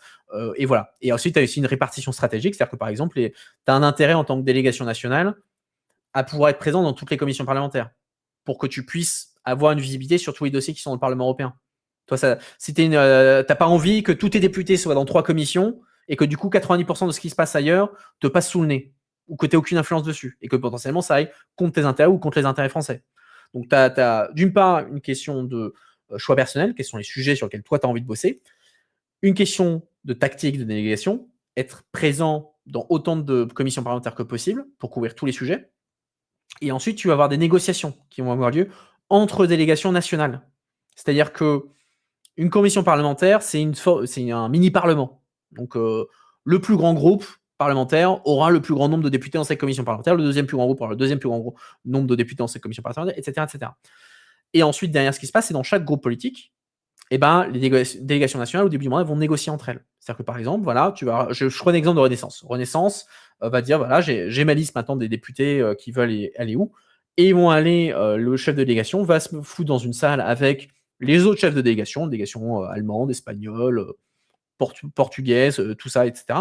Et ils vont négocier ensemble. Ils vont chacun venir avec leur liste de demandes et ils vont négocier ensemble la répartition de leurs députés dans les différentes commissions parlementaires. Parce que, par exemple, tu auras peut-être, je sais pas, 5 places pour Renew Europe, donc les libéraux européens, dans la commission culture, mais il y en a 15 qui veulent y aller. Mmh. Et bah, du coup, va falloir que tu décides, il y a 5 slots pour 15 personnes. Et bah, du coup, tu vas négocier, tu vas échanger des trucs. Par exemple, tu vas dire, bon, voilà, si tu me laisses une place dans cette commission parlementaire, bah, je t'en laisse dans telle autre commission, etc. Donc, tu vois, toute une négociation qui va avoir lieu entre les différentes les délégations nationales. Et c'est comme ça que, in fine, les députés vont avoir leur commission parlementaire. En général, ce qui va se passer, c'est un député est membre de plusieurs commissions parlementaires. Hein, en général, entre 2 et 4, suivant les cas. En général, ils vont avoir au moins une commission qui était celle qu'ils voulaient à la base, et ils vont avoir une commission un peu bonus, parfois qui vont avoir, suivant leur poids politique interne à la délégation, qui vont pas avoir vraiment à choisir. On leur dit, bah voilà, tu seras dans telle autre commission parlementaire, bienvenue. Et parfois, ils vont avoir des sujets où ils vont se découvrir. Mais après, ça veut pas dire. Enfin, je prends mon exemple. Mon dernier député, donc moi je bossais en commission culture. Il s'est retrouvé en commission culture, c'était pas une commission qu'il voulait. Il voulait pas cette commission à la base, mais on l'a collé là. Et en fait, à la fin, moi ce que j'ai dit, ok, c'est pas une commission que vous avez choisie à la base, mais c'est pas grave. Moi, je suis un spécialiste de ces commissions-là. Il y a des trucs à faire. Et on va faire des trucs. Et du coup, moi, je me suis retrouvé à la fin avec mon député qui n'était à la base pas branché franchement sur ces sujets culturels et tout, et qui à la fin du mandat était devenu un des députés référents sur ces trucs-là. C'est-à-dire, il était devenu un député leader sur les questions de droit d'auteur parce qu'au fur et à mesure du mandat, eh ben, il s'était spécialisé, il était rentré dans le dossier, etc., etc. Et donc, du coup, même s'il n'avait pas d'affinité de base, eh ben, au final, ils font bon an, mal an, et ils finissent par devenir à s'intéresser à tous les sujets parce que tout est intéressant en fait. Tu parlais de ce travail du coup pour choisir les commissions, donc c'est un travail je pense qui peut être vraiment long, ça peut être vraiment très, très long pour choisir les personnes qui vont être dans les commissions. Donc il y a pas d'organe au-dessus en fait qui prend la décision in fine si personne n'arrive à se mettre d'accord dans C'est les une commissions? négociation entre les délégations nationales, donc alors là-dessus, je j'ai pas été dans ces négociations-là, mais je pense pas qu'il y a un mécanisme où c'est le chef du groupe qui va dire: «Bon, bah, au fait, c'est bon, c'est toi qui iras là et pas un autre». Ça me je pense pas. In fine, c'est tout le monde doit trouver des compromis. Ils ont en gros, 3 semaines pour se mettre d'accord, plus ou moins, et voilà, quoi. Il y a, comment dire? Qu'est-ce que je voulais dire là-dessus? Sur ce travail des lobbies des parlementaires, voilà, on arrive, on est déjà 21h30 les amis, si vous avez des questions, n'hésitez pas. On arrive sur la petite fin quand même de l'échange, donc si vous avez encore des questions, c'est le moment de les poser. Moi, j'aimerais bien partir aujourd'hui, on a les lobbies, quel est, peut-être l'avenir des lobbies, sur le peut-être la vision sur cette élection 2024 et peut-être plus loin? À quoi est-ce que les lobbies vont augmenter? Est-ce que leur rôle va prendre plus d'importance? Et comment tu vois, en fait, le futur un petit peu de ces différents lobbies? Ils vont enfin, ça va pas grand-chose qui enfin, pas grand-chose qui va changer. Genre dans le sens où oui, ils vont rester, hein, les lobbies vont pas disparaître, hein, comme j'ai dit, ils occupent une fonction qui est très importante, dans la, dans la politique européenne. C'est normalisé, c'est organisé et cetera, il y a pas de problème donc le lobbying va rester, il y aura pas de changement. Derrière, il y a tous les débats sur les questions de transparence et cetera. Est-ce qu'il y aura plus de régulation ou pas? Ça va dépendre du prochain mandat des députés mais il y a pas de je vois pas de crise du lobbying, venir dans le prochain mandat, parce qu'encore une fois, c'est un truc qui est assez naturel, en fait, dès que tu as, je dis c'est naturel dans le sens où dès que tu as une question de décision politique, tu vas toujours avoir des gens qui vont être impactés par cette décision et qui vont vouloir, donner leur avis, ce qui est parfaitement normal et donc du coup, c'est pour ça qu'on est au lobbying parce qu'on essaie d'organiser, ce système. Alors, on me pose la question si tu voyais le chat, mais depuis tout à l'heure, tu avais répondu plusieurs fois dans Ouais, le ouais, le chat. chat, je l'ai à l'œil, Non, je le garde à l'œil, le chat, regarde, donc faut pas dire trop de bêtises, hein, si vous dites des bêtises sur le parlement, il va vous j'ai l'œil de corriger. Moscou, ouais, j'ai l'œil Ouais, de Moscou, je vous vois tous. il vérifie ce qui Je se passe. prends les noms, Il demain prend en les noms et stream, on va après régler nos hop, on va comptes. voir. On réglera nos comptes en stream demain. Non, non, mais il y avait une question qui était posée, enfin, c'est pas vraiment une question, mais qui était on en parlait en live, en off tout à l'heure, c'est que tous les 2 on avait apprécié le format de Jean, justement qui avait streamé les séances à l'Assemblée nationale. On se demandait si c'était un truc qui pourrait être possible au niveau du Parlement européen. Moi, c'est une question, je me dis: «Est-ce que c'est possible au niveau du Parlement européen, ce genre d'émission qui des gens?» Alors sur le papier, c'est possible, hein, comme à l'Assemblée comme la les l'émission comme l'Assemblée nationale diffuse sur les réseaux, ses débats, le Parlement européen diffuse ses débats, c'est en papier sur le papier, c'est possible. Je le recommanderais pas. Moi, je le ferai pas. Parce que les débats au Parlement européen sont particulièrement chiants, en fait. Surtout en session plénière, parce qu'en fait, c'est une question de culture politique. C'est une question de culture politique, parce que, en fait, les débats à l'Assemblée nationale sont particulièrement bourrins. Genre les gens se foutent sur la gueule, quoi, se mettent vénère sur la gueule. Au Parlement européen, c'est pas franchement le cas, parce qu'on a cette culture de compromis, les gens discutent entre eux, la droite discute avec la gauche parce qu'ils ont besoin de faire les majorités, hein, ça c'est un point qu'on n'a pas discuté. Les groupes politiques n'ont pas la majorité à eux seuls. Le PPE, c'est le plus grand, donc la droite, les conservateurs, c'est le plus grand groupe au Parlement européen, ils n'ont pas la majorité tout seuls. Donc c'est-à-dire qu'ils doivent parler avec les socialistes, ils doivent parler avec les libéraux pour trouver des majorités. Et du coup, je vois le chat, je vois les conneries. Je vais essayer de rester sérieux mais dur. Mais du coup, ça fait que d'une part, il y a pas les échanges, les fights oniriques qu'on peut retrouver dans les débats en plénière à l'Assemblée nationale. Et aussi, souvent, en fait, c'est pas vraiment des débats. En fait, on appelle ça des débats, c'est pas vraiment des débats. Souvent, c'est une succession de déclarations individuelles. Que surtout quand on est en session plénière, les gens en fait vont faire ils font ça pour faire leur clip vidéo qu'ils vont mettre ensuite sur leurs réseaux sociaux. Donc c'est compliqué de rendre ça intéressant, du moins pour un débat normal. Il y a des moments où c'est intéressant de le faire et je l'ai fait dans le passé, par exemple, une fois par an, on a ce qu'on appelle le discours sur l'état de l'Union. C'est-à-dire, vous avez le ou la présidente de la Commission européenne qui vient devant le Parlement et qui fait en gros le discours de politique générale pour l'Union européenne. En gros, c'est le moment, le discours politique le plus important de l'année. Et là, c'est intéressant parce que y a un discours du président de la Commission européenne, il y a des réactions des chefs de groupe politiques, il y a un débat, etc. Donc là, c'est quelque chose qui est intéressant à couvrir. Mais un débat lambda en session plénière, en tant que lobbyiste, je souffre de les regarder.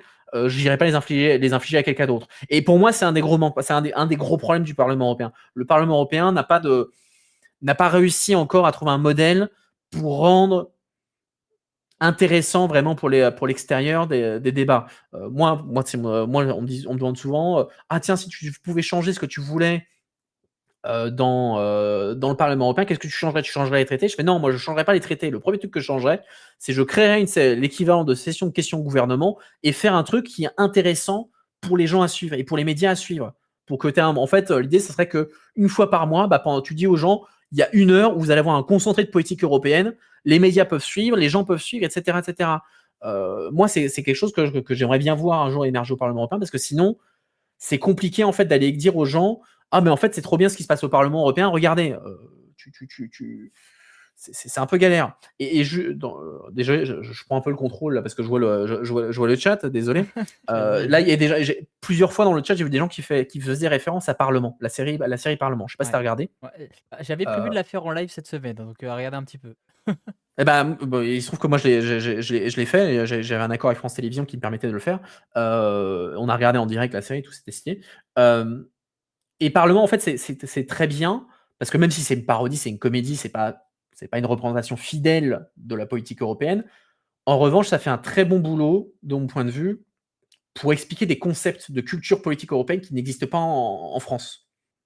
Dans Parlement, tu vas avoir des très bonnes explications de qu'est-ce que c'est qu'un compromis, qu'est-ce que c'est qu'une réunion de shadow, un trilogue. C'est expliqué de manière très pédagogique et proche de la réalité. Et ça, de ce point de vue-là, je trouve ça très bien. Et du coup, moi, quelque chose que j'ai souvent, je vois souvent des gens, quand il y a des députés européens qui viennent, ils disent ah, est-ce que c'est comme dans Parlement? Donc ça montre bien que ça a eu un impact. Et moi, quelque chose que je pensais déjà, parce que je bosse dans les sujets culturels, si tu veux convertir les gens à la question européenne, ultimement, c'est par la culture que tu vas le faire. C'est en faisant de l'Europe, de la politique européenne, un sujet du quotidien, que tu vas les intéresser à ça. Moi, je suis pas, enfin, on est probablement de la même génération.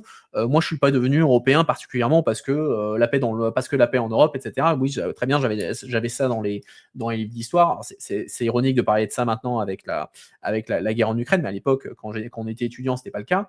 Moi, ce qui m'a rendu européen, c'est Schengen, c'est le berger espagnol. J'ai vu le berger espagnol quand j'étais ado, j'ai aucune idée de ce que c'est que ce truc, mais c'est génial et je veux le faire. Et pareil, Parlement a un peu cet effet-là où les gens se disent ah, mais en fait, c'est plutôt intéressant ce qui se passe et j'ai envie d'en savoir plus. Et c'est là où il y a quelque chose à faire, à mon avis. En parlant de ça, des choses intéressantes, tu dis que c'était un peu chiant du coup au parlement, du coup, ça passait. Est-ce que c'est vrai aussi, idée reçue ou pas, que la plupart du travail se fait en commission? Donc c'est un truc un petit peu plus opaque qu'on va en commission et pas forcément au parlement? La Commission européenne, tu veux dire? Commission européenne, oui. La Commission européenne, elle va faire tout le travail en amont. C'est elle Ah qui non, va faire dans les commissions, est-ce que la plupart du travail se fait, des accords, des échanges se fait dans les séances en commission? Commission des députés, Ah, ça, d'accord. plutôt que dans l'hémicycle en fait du parlement? Oui, oui, l'objectif, encore une fois, comme la culture politique au Parlement européen, c'est une culture de compromis. C'est-à-dire que tout le monde doit trouver un accord. En fait, une grande partie des discussions, des négociations ont lieu au stade de la commission parlementaire et pas au niveau de la plénière. Idéalement, en fait, dans la plupart des cas, et c'est pour ça que souvent les gens ont l'impression que la droite et la gauche au Parlement européen, c'est la même chose, ils pensent la même chose parce qu'ils votent toujours ensemble. Parce qu'en fait, dans 90% des cas, quand le sujet arrive en plénière, et ben en fait, tous les divergences politiques ont déjà été traitées, les compromis étaient trouvés en commission parlementaire, et du coup, ça passe crème parce que les compromis ont déjà été conclus. Les seules choses où ça va se foutre sur la gueule, c'est parce que tu vas avoir des désaccords politiques sur des points particuliers, ou alors tu as vraiment un dossier qui est explosif et ça va péter en plénière, mais dans la plupart des cas, c'est en commission parlementaire que le gros des divergences vont être traitées, que les compromis vont être trouvés, etc. Ça, c'est le scénario idéal, c'est ça. Si tu fais le travail en commission parlementaire et ensuite en plénière, ça passe crème, quoi. On n'est pas comme à l'Assemblée nationale où en plénière, ça se fout sur la gueule amendement par amendement, quoi. Si on essaie de résumer un petit peu ce qu'on a dit, c'est quoi ce qui est primordial de savoir sur le parlement, sur le rôle des lobbies, sur le fonctionnement du et des externes ou internes avec ses lobbies et ses attachés parlementaires? Alors, je vais commencer par le Parlement. Parlement, ce qui est très important de comprendre, c'est ce que j'expliquais déjà, c'est que ça fonctionne selon une culture politique qui est très différente de ce qu'on connaît en France. J'ai parlé justement de cette culture du compromis. C'est-à-dire que personne n'a la majorité à lui tout seul, donc tu dois parler, la droite parle avec la gauche et vice-versa. Ça fait que du coup, on a des débats qui sont un peu plus apaisés. Tu insultes pas les gens dont tu vas avoir besoin le lendemain. Et moi, je trouve que c'est une culture politique que je trouve qui est quand même plus saine que ce qu'on trouve en France. À titre personnel, je trouve ça quand même plus sain d'avoir un dialogue qui peut vraiment se créer et des possibilités de compromis qui se font entre les groupes politiques. Parlement européen, c'est un truc qui repose beaucoup sur l'expertise. Tu es député européen, tu peux être un ancien ministre, les gens n'ont absolument rien à foutre que tu es un ancien ministre. En revanche, tu peux être un nobody absolu, mais avoir beaucoup d'influence et de respect si tu es reconnu comme étant un expert sur ces sujets et que les gens voient que tu bosses. Donc ton importance, ton influence n'est pas liée au fait que tu es un VIP au niveau national. C'est le boulot que tu fais qui fait que tu vas avoir une reconnaissance par tes pairs. Et aussi un aspect qui est assez intéressant, c'est que les députés européens en fait sont beaucoup plus libres et influents et en fait paradoxalement ont plus de pouvoir que les députés à l'Assemblée nationale.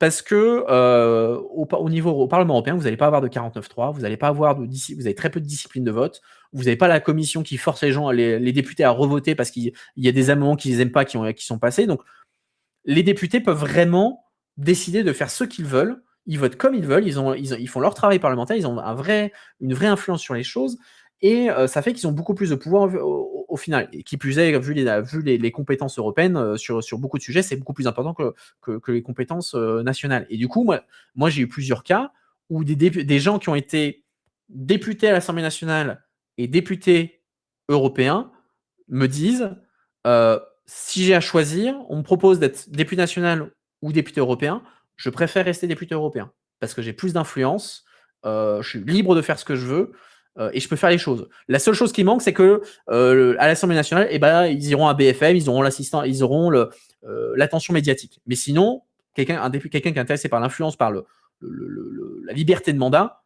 il préfère largement le Parlement européen plutôt que l'Assemblée nationale. Ce que je trouve quand même assez intéressant.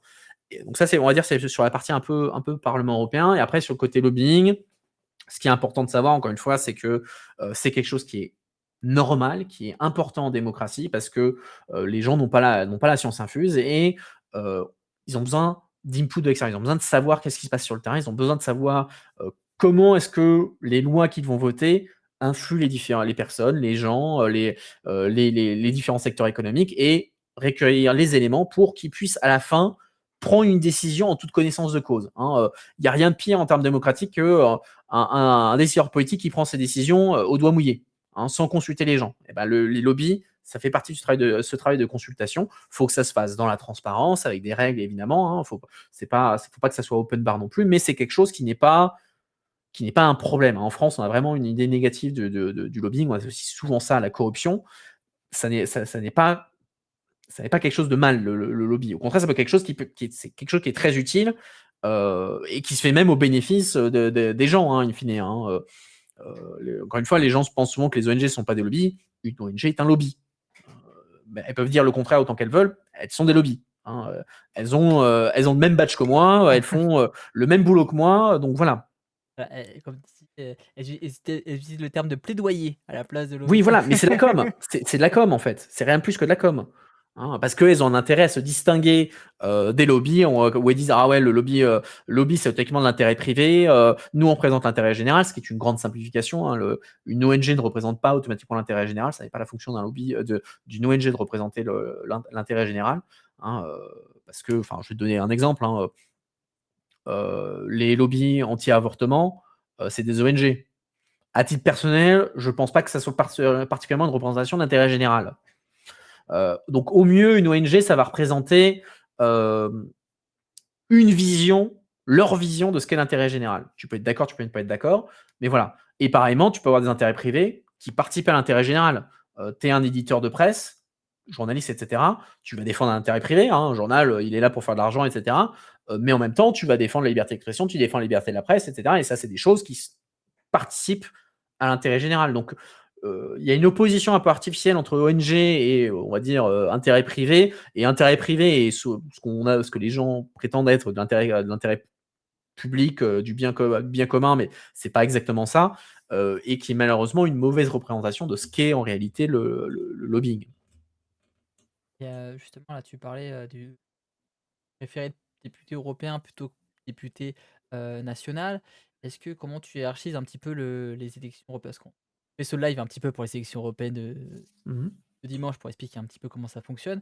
Comment tu hiérarchises l'importance des élections européennes par rapport aux élections législatives, locales, présidentielles, municipales? Alors ça, c'est compliqué parce que ça occupe des fonctions différentes.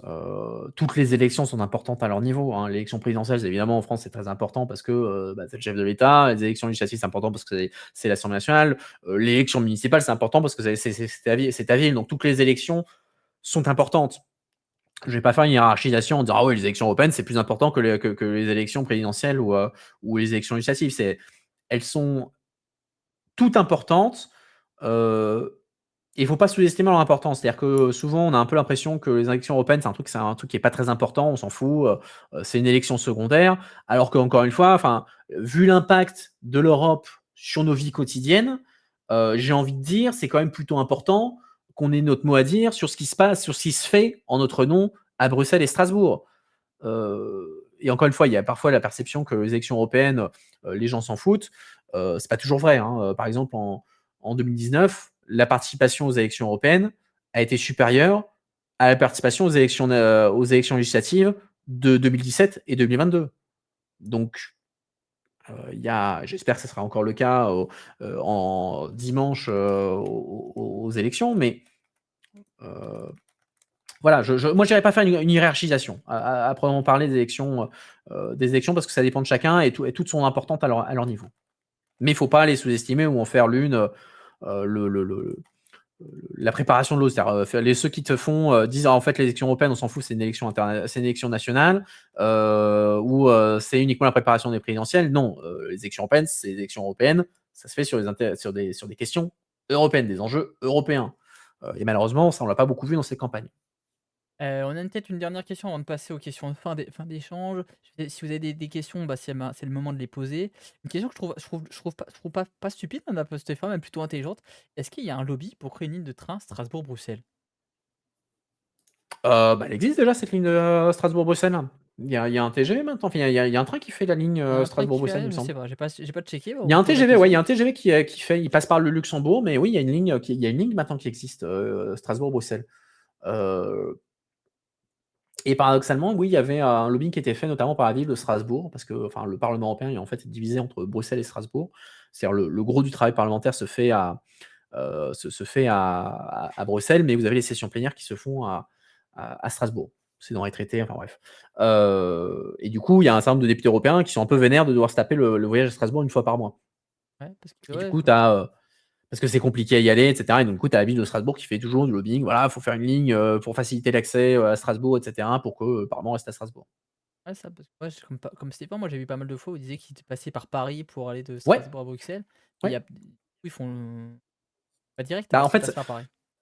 alors, en fait, je dis qu'il y a il y a une ligne qui fait, on va dire une ligne commerciale qui fait Strasbourg-Bruxelles, Ouais. ça existe. Mais après, les députés, les staffs, quand ils ont les sessions plénières, effectivement, ils prennent un train spécial qui n'est pas accessible au reste, Ah au ouais. commun des mortels, qui fait qui fait Bruxelles-Strasbourg et vice versa en passant par Paris. Pourquoi par Paris? Parce que vous avez beaucoup de députés qui vont arriver à Charles de Gaulle, en fait.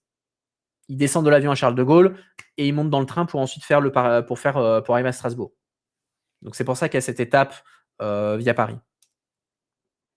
Et puis bon, dernière question avant de passer à la fin. C'est une question pour rigoler, pour finir sur une bonne note positive. C'est quoi la différence entre un bon et un mauvais lobby? Ah bah, bon, le mauvais lobbyiste, bon, il voit un texte, bon, il l'amende, mais c'est un mauvais lobbyiste. Bon lobbyiste, bon, il voit un texte, il l'amende, mais c'est un bon lobbyiste. Non, bon, au-delà du sketch, j'espère que vous avez la ref. Non, la notion de bon et de mauvais lobbyiste, enfin, si on parle de question d'un point de vue purement moral, il n'y a pas de.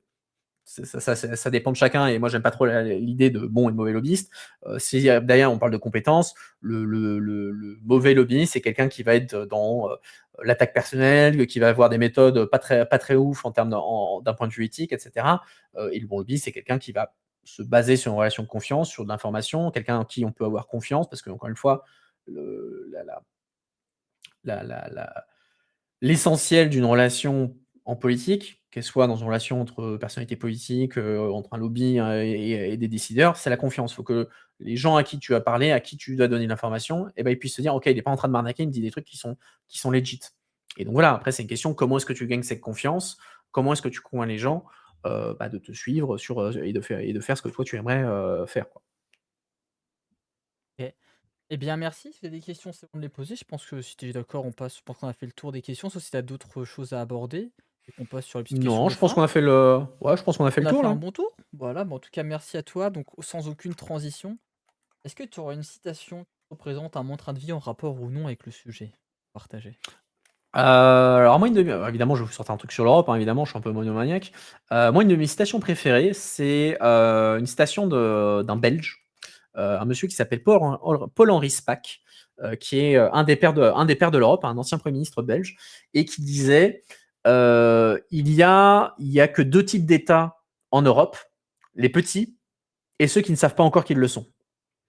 Et j'aime beaucoup cette citation parce que c'est assez, oui, Stéphane, elle est dans mon chatbot, elle est dedans parce que c'est une de mes citations préférées. Mais j'aime beaucoup cette citation parce qu'en fait, elle est assez représentative de pourquoi l'Europe c'est important. Parce qu'on a l'époque où la France, le Royaume-Uni étaient les grandes puissances qui décidaient pour le reste du monde, c'est fini.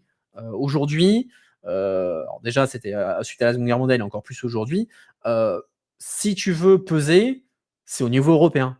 Hein, que tu crois en l'idée européenne, la puissance européenne en tant que d'un point de vue objectif, ou même si tu veux juste défendre l'influence française, euh, pour peser face aux États-Unis, face à la Chine, face à la Russie, face aux BRICS, donc le Brésil, etc., l'Europe, c'est le moyen de peser. C'est par là qu'il faut faire.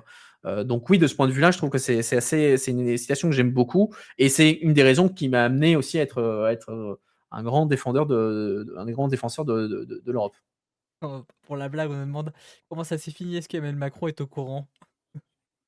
Macron est au courant. C'est là où c'est intéressant. C'est-à-dire qu'en fait, c'est assez intéressant parce que ça parle de la vision française de l'Europe. Euh, la vision française de l'Europe, c'est quoi? C'est ce que j'ai un peu tendance à appeler l'Europe napoléonienne. C'est-à-dire que l'Europe, c'est très bien tant que l'Europe fait ce que la France veut ou qu'elle suit la France. Et donc, en fait, ce qui est très intéressant, c'est que si tu regardes les membres de l'Union européenne, en gros, tu vas avoir 3 catégories de pays. Tu vas avoir les pays qui sont des anciennes dictatures, les petits pays et les pays pauvres ou qui ont eu des crises économiques. Et donc pour eux, bah ouais, l'Europe, ça va être vachement important, etc., parce que ça les a sortis de la merde, grosso merdo, ou ça les protège. Et en fait, tu as 2 exceptions à ça. La France et le Royaume-Uni. Pourquoi? Parce que c'est des grands pays, des anciennes grandes puissances. Économiquement, ça tenait la route. Donc, ils n'ont jamais eu vraiment ce rapport, ah ouais, on a besoin de l'Europe, etc. Et ce qui est intéressant, c'est que, en fait, face à ça, tu as eu 2 réactions différentes. Tu as eu d'un côté la France qui a dit, ok, je suis un grand pays et tout, mais dans un contexte où je deviens une puissance moyenne, l'Europe devient un vecteur de puissance pour moi. C'est-à-dire qu'en fait, je vais me servir de l'Europe pour être l'expression de la puissance française. Je vais exprimer la puissance française via l'Europe. Et au contraire, les Britanniques, eux, ils ont vu l'Europe comme étant une concurrence à leur propre puissance, et c'est ce qui a mené au Brexit. Ils ont dit, on ne veut plus être en concurrence avec cette Europe qui nous limite, en fait. On sera de nouveau super puissant en étant tout seul, en étant dehors. Et donc, oui, Macron connaît la citation, il a lu le mémo, mais il suit justement cette idée que c'est l'Europe est un vecteur de la puissance française. Et est-ce que maintenant tu aurais une petite lecture, peut-être un livre, un ouvrage à nous conseiller pour aller Ouais. plus loin sur le sujet? Je l'ai même là. Et c'est marrant parce que là, on a eu le raid de Libé, Ouais, et je vous conseille un bouquin d'un journaliste de Libé. Ah merde, c'est inversé.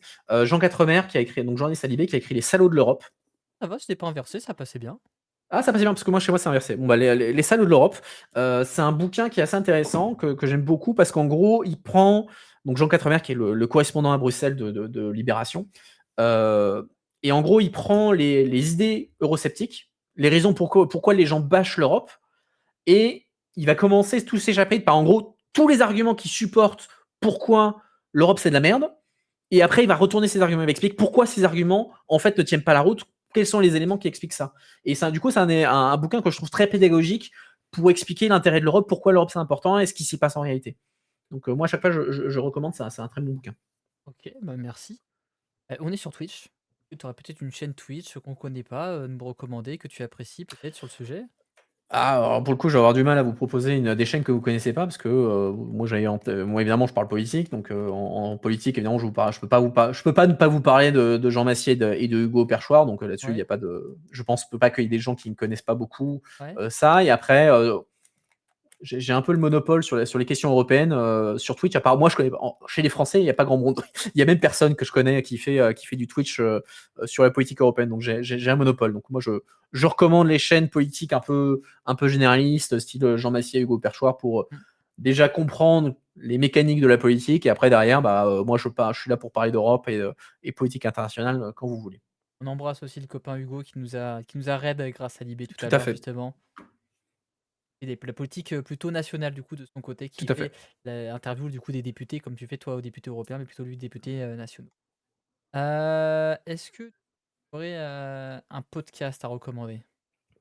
Je crois que tu l'as déjà évoqué, Trait d'union de Audrey Vuettaz, qui est une journaliste à Public Sénat qui a lancé un podcast où elle parle d'Europe. Elle explique l'Europe de manière assez pédagogique parce que, Audrey, en fait, c'est pas elle a découvert récemment l'Europe, en fait, hein, à la base, elle connaissait pas et en fait, elle s'est dit: «Ah, en fait, c'est plutôt intéressant ce truc-là et je vais faire un truc pour essayer d'expliquer les bases aux gens». Donc Audrey, elle vient régulièrement sur ma chaîne, hein, on papote souvent.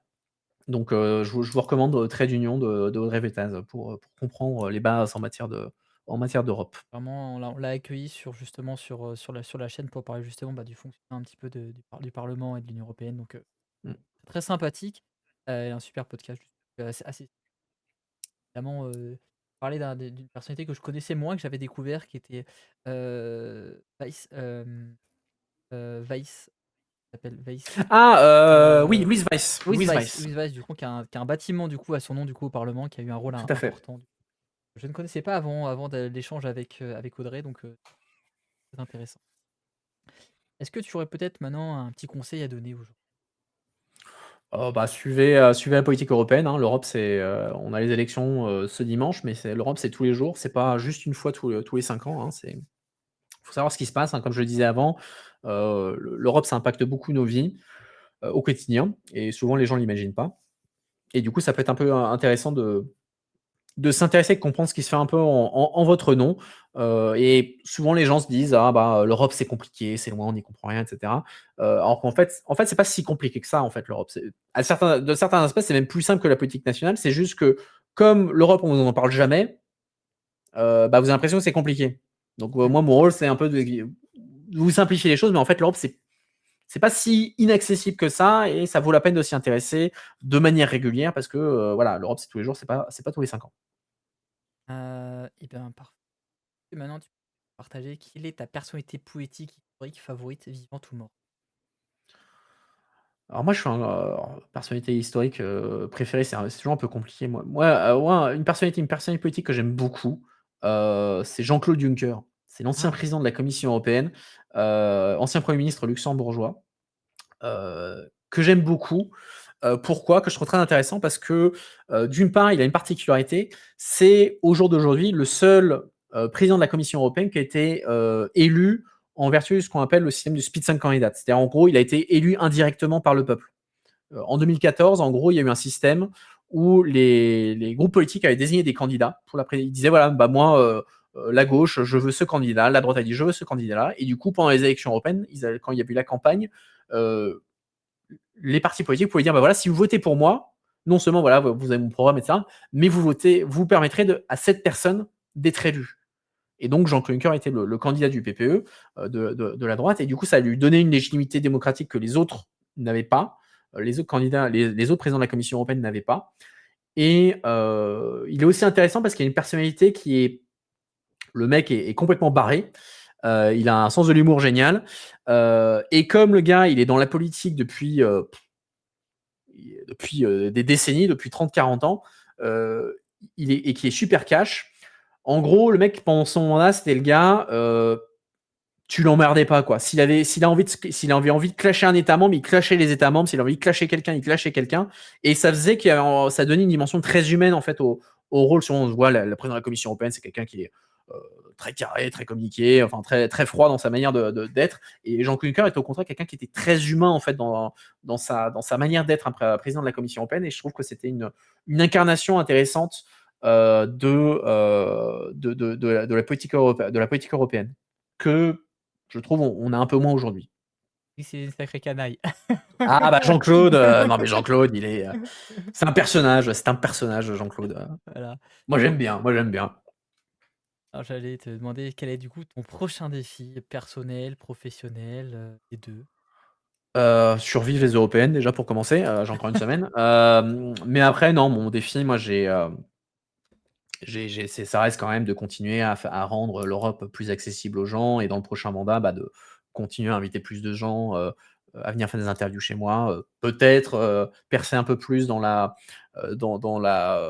les médias, classiques on va dire, pour sur l'Europe, hein, qu'on m'invite à venir parler d'Europe un peu plus dans les émissions politiques et cetera, donc voilà, j'ai c'est pas un objectif grandiloquent, mais voilà, moi je essaie de faire en sorte que l'Europe pèse un peu plus, soit un peu mieux connue par le grand public, c'est mon modeste objectif. Ben, je te le souhaite et puis c'est bien, l'Europe, c'est important en tout cas à mon sens et c'est pour ça que j'avais envie de t'inviter aussi après t'avoir rencontré. C'est comme un élément important à mettre en avant et puis une bonne plateforme pour ça et qu'on ait gagné un maximum de visibilité pour ces enjeux qui sont quand même ultra, ultra, ultra importants. On est bien d'accord. Eh bien, j'allais te demander où est-ce qu'on peut te retrouver? Il y a Stéphane, mon modo, qui nous mettait les liens depuis tout à l'heure. Est-ce que tu as des endroits particuliers où tu partages des informations? Les 3 grandes plateformes, ça va être Twitter, donc je vous laisse les gens mettre dans le chat, donc Mepassistance avec un S à la fin. Là, je mets des mèmes, je mets des trucs un peu plus légers, sur la politique européenne pour rendre ça amusant. Twitch, évidemment, je fais des interviews politiques, je fais des revues de presse, je regarde des séries, par exemple, Parlement que j'ai regardé sur ma chaîne, j'ai couvert des débats et cetera et cetera. Et enfin, Discord pour la communauté, comme tout le monde, hein, si vous voulez venir papoter d'Europe, bah, c'est là que ça se passe. OK, eh bien merci. Est-ce que, peut-être, quelque chose à ajouter? Conclure? Non, je te remercie encore une fois pour l'accueil et le chat pour les questions intéressantes. J'espère que j'ai pas été trop chiant. Moi, j'ai toujours un peu le syndrome de l'imposteur. J'ai l'impression que je suis pas assez compétent pour parler des sujets, mais voilà, j'espère que j'ai été intéressant pour tout le monde, que j'ai pas endormi et que j'ai pu vous intéresser un petit peu plus à ce qui se passe à Bruxelles et ailleurs. Et Bah encore une non, fois, merci pour c'était l'invitation. c'était super intéressant. Franchement, tu avais des réponses pertinentes. On a eu un bel échange. Le chat aussi a posé pas mal de questions. Donc merci au chat d'avoir répondu présent et d'avoir posé des belles questions. Je suis en train de voir un petit peu, je pense, je sais pas s'il a fini là ou pas, mais je pense que je vais vous envoyer moi chez, Carte du Monde parce qu'il est avec, Quentin Vessière de FC Géopolitics pour parler de politique et de sport. Donc, ça fait un petit transition toute trouvée, sur notre, live. D'habitude, je fais voter le chat, mais là, j'ai envie de renvoyer l'ascenseur à 2 copains que j'ai eu sur la chaîne, qui font des lives de grande qualité. En tout cas, si vous avez apprécié, bah, je vous invite du coup déjà à aller follow notre ami MEP Assistant. Si vous avez aimé, bah, n'hésitez à follow la chaîne. Nous, on se retrouve demain dès 10 h du coup pour parler de l'histoire de l'Union européenne. Je suis en train de chercher sur la carte du monde. Ah, hop, voilà, j'envoie. Et si vous avez le cœur vous en dit, en lâchant un sub aussi, rejoindre l'équipage en devenant matelot du soir si vous aimez. Et si vous avez Amazon Prime, c'est moins cher que gratuit. Et sinon, si vous aimez pas Jeff Bezos, vous avez aussi Patreon. Ça mange pas de pain et c'est sympathique. Ça permet de soutenir, d'avoir des super invités de qualité comme aujourd'hui. Heu, voilà, qu'est-ce que je voulais dire de plus? Moi, non, bah, on a passé un très bon moment. En tout cas, merci à toi pour l'échange. Merci encore à Libé pour le Merci à raid. toi. Merci à Satrap aussi pour le raid. Merci aux nouveaux followers. Merci aux gens qui ont renouvelé leur abonnement. Merci à la modération, pour leur, travail. Voilà. Est-ce qu'il y a des choses dans le chat? Je le lis vite fait s'il y a des petits messages dans le chat avant de vous envoyer dessus et on va partir. Heu, c'est plutôt bien, bah, oui et si hésitez pas à aller voter, un rappel, allez voter, dimanche, c'est Oui, allez important. voter, Allez ça peut voter, être pratique, oui, allez voilà voter. et sinon on se Votez retrouve pour qui vous voulez, mais allez voter. c'est ça, c'est ça. Je vous souhaite une bonne soirée et que les vents vous soient favorables les amis. Ciao, ciao.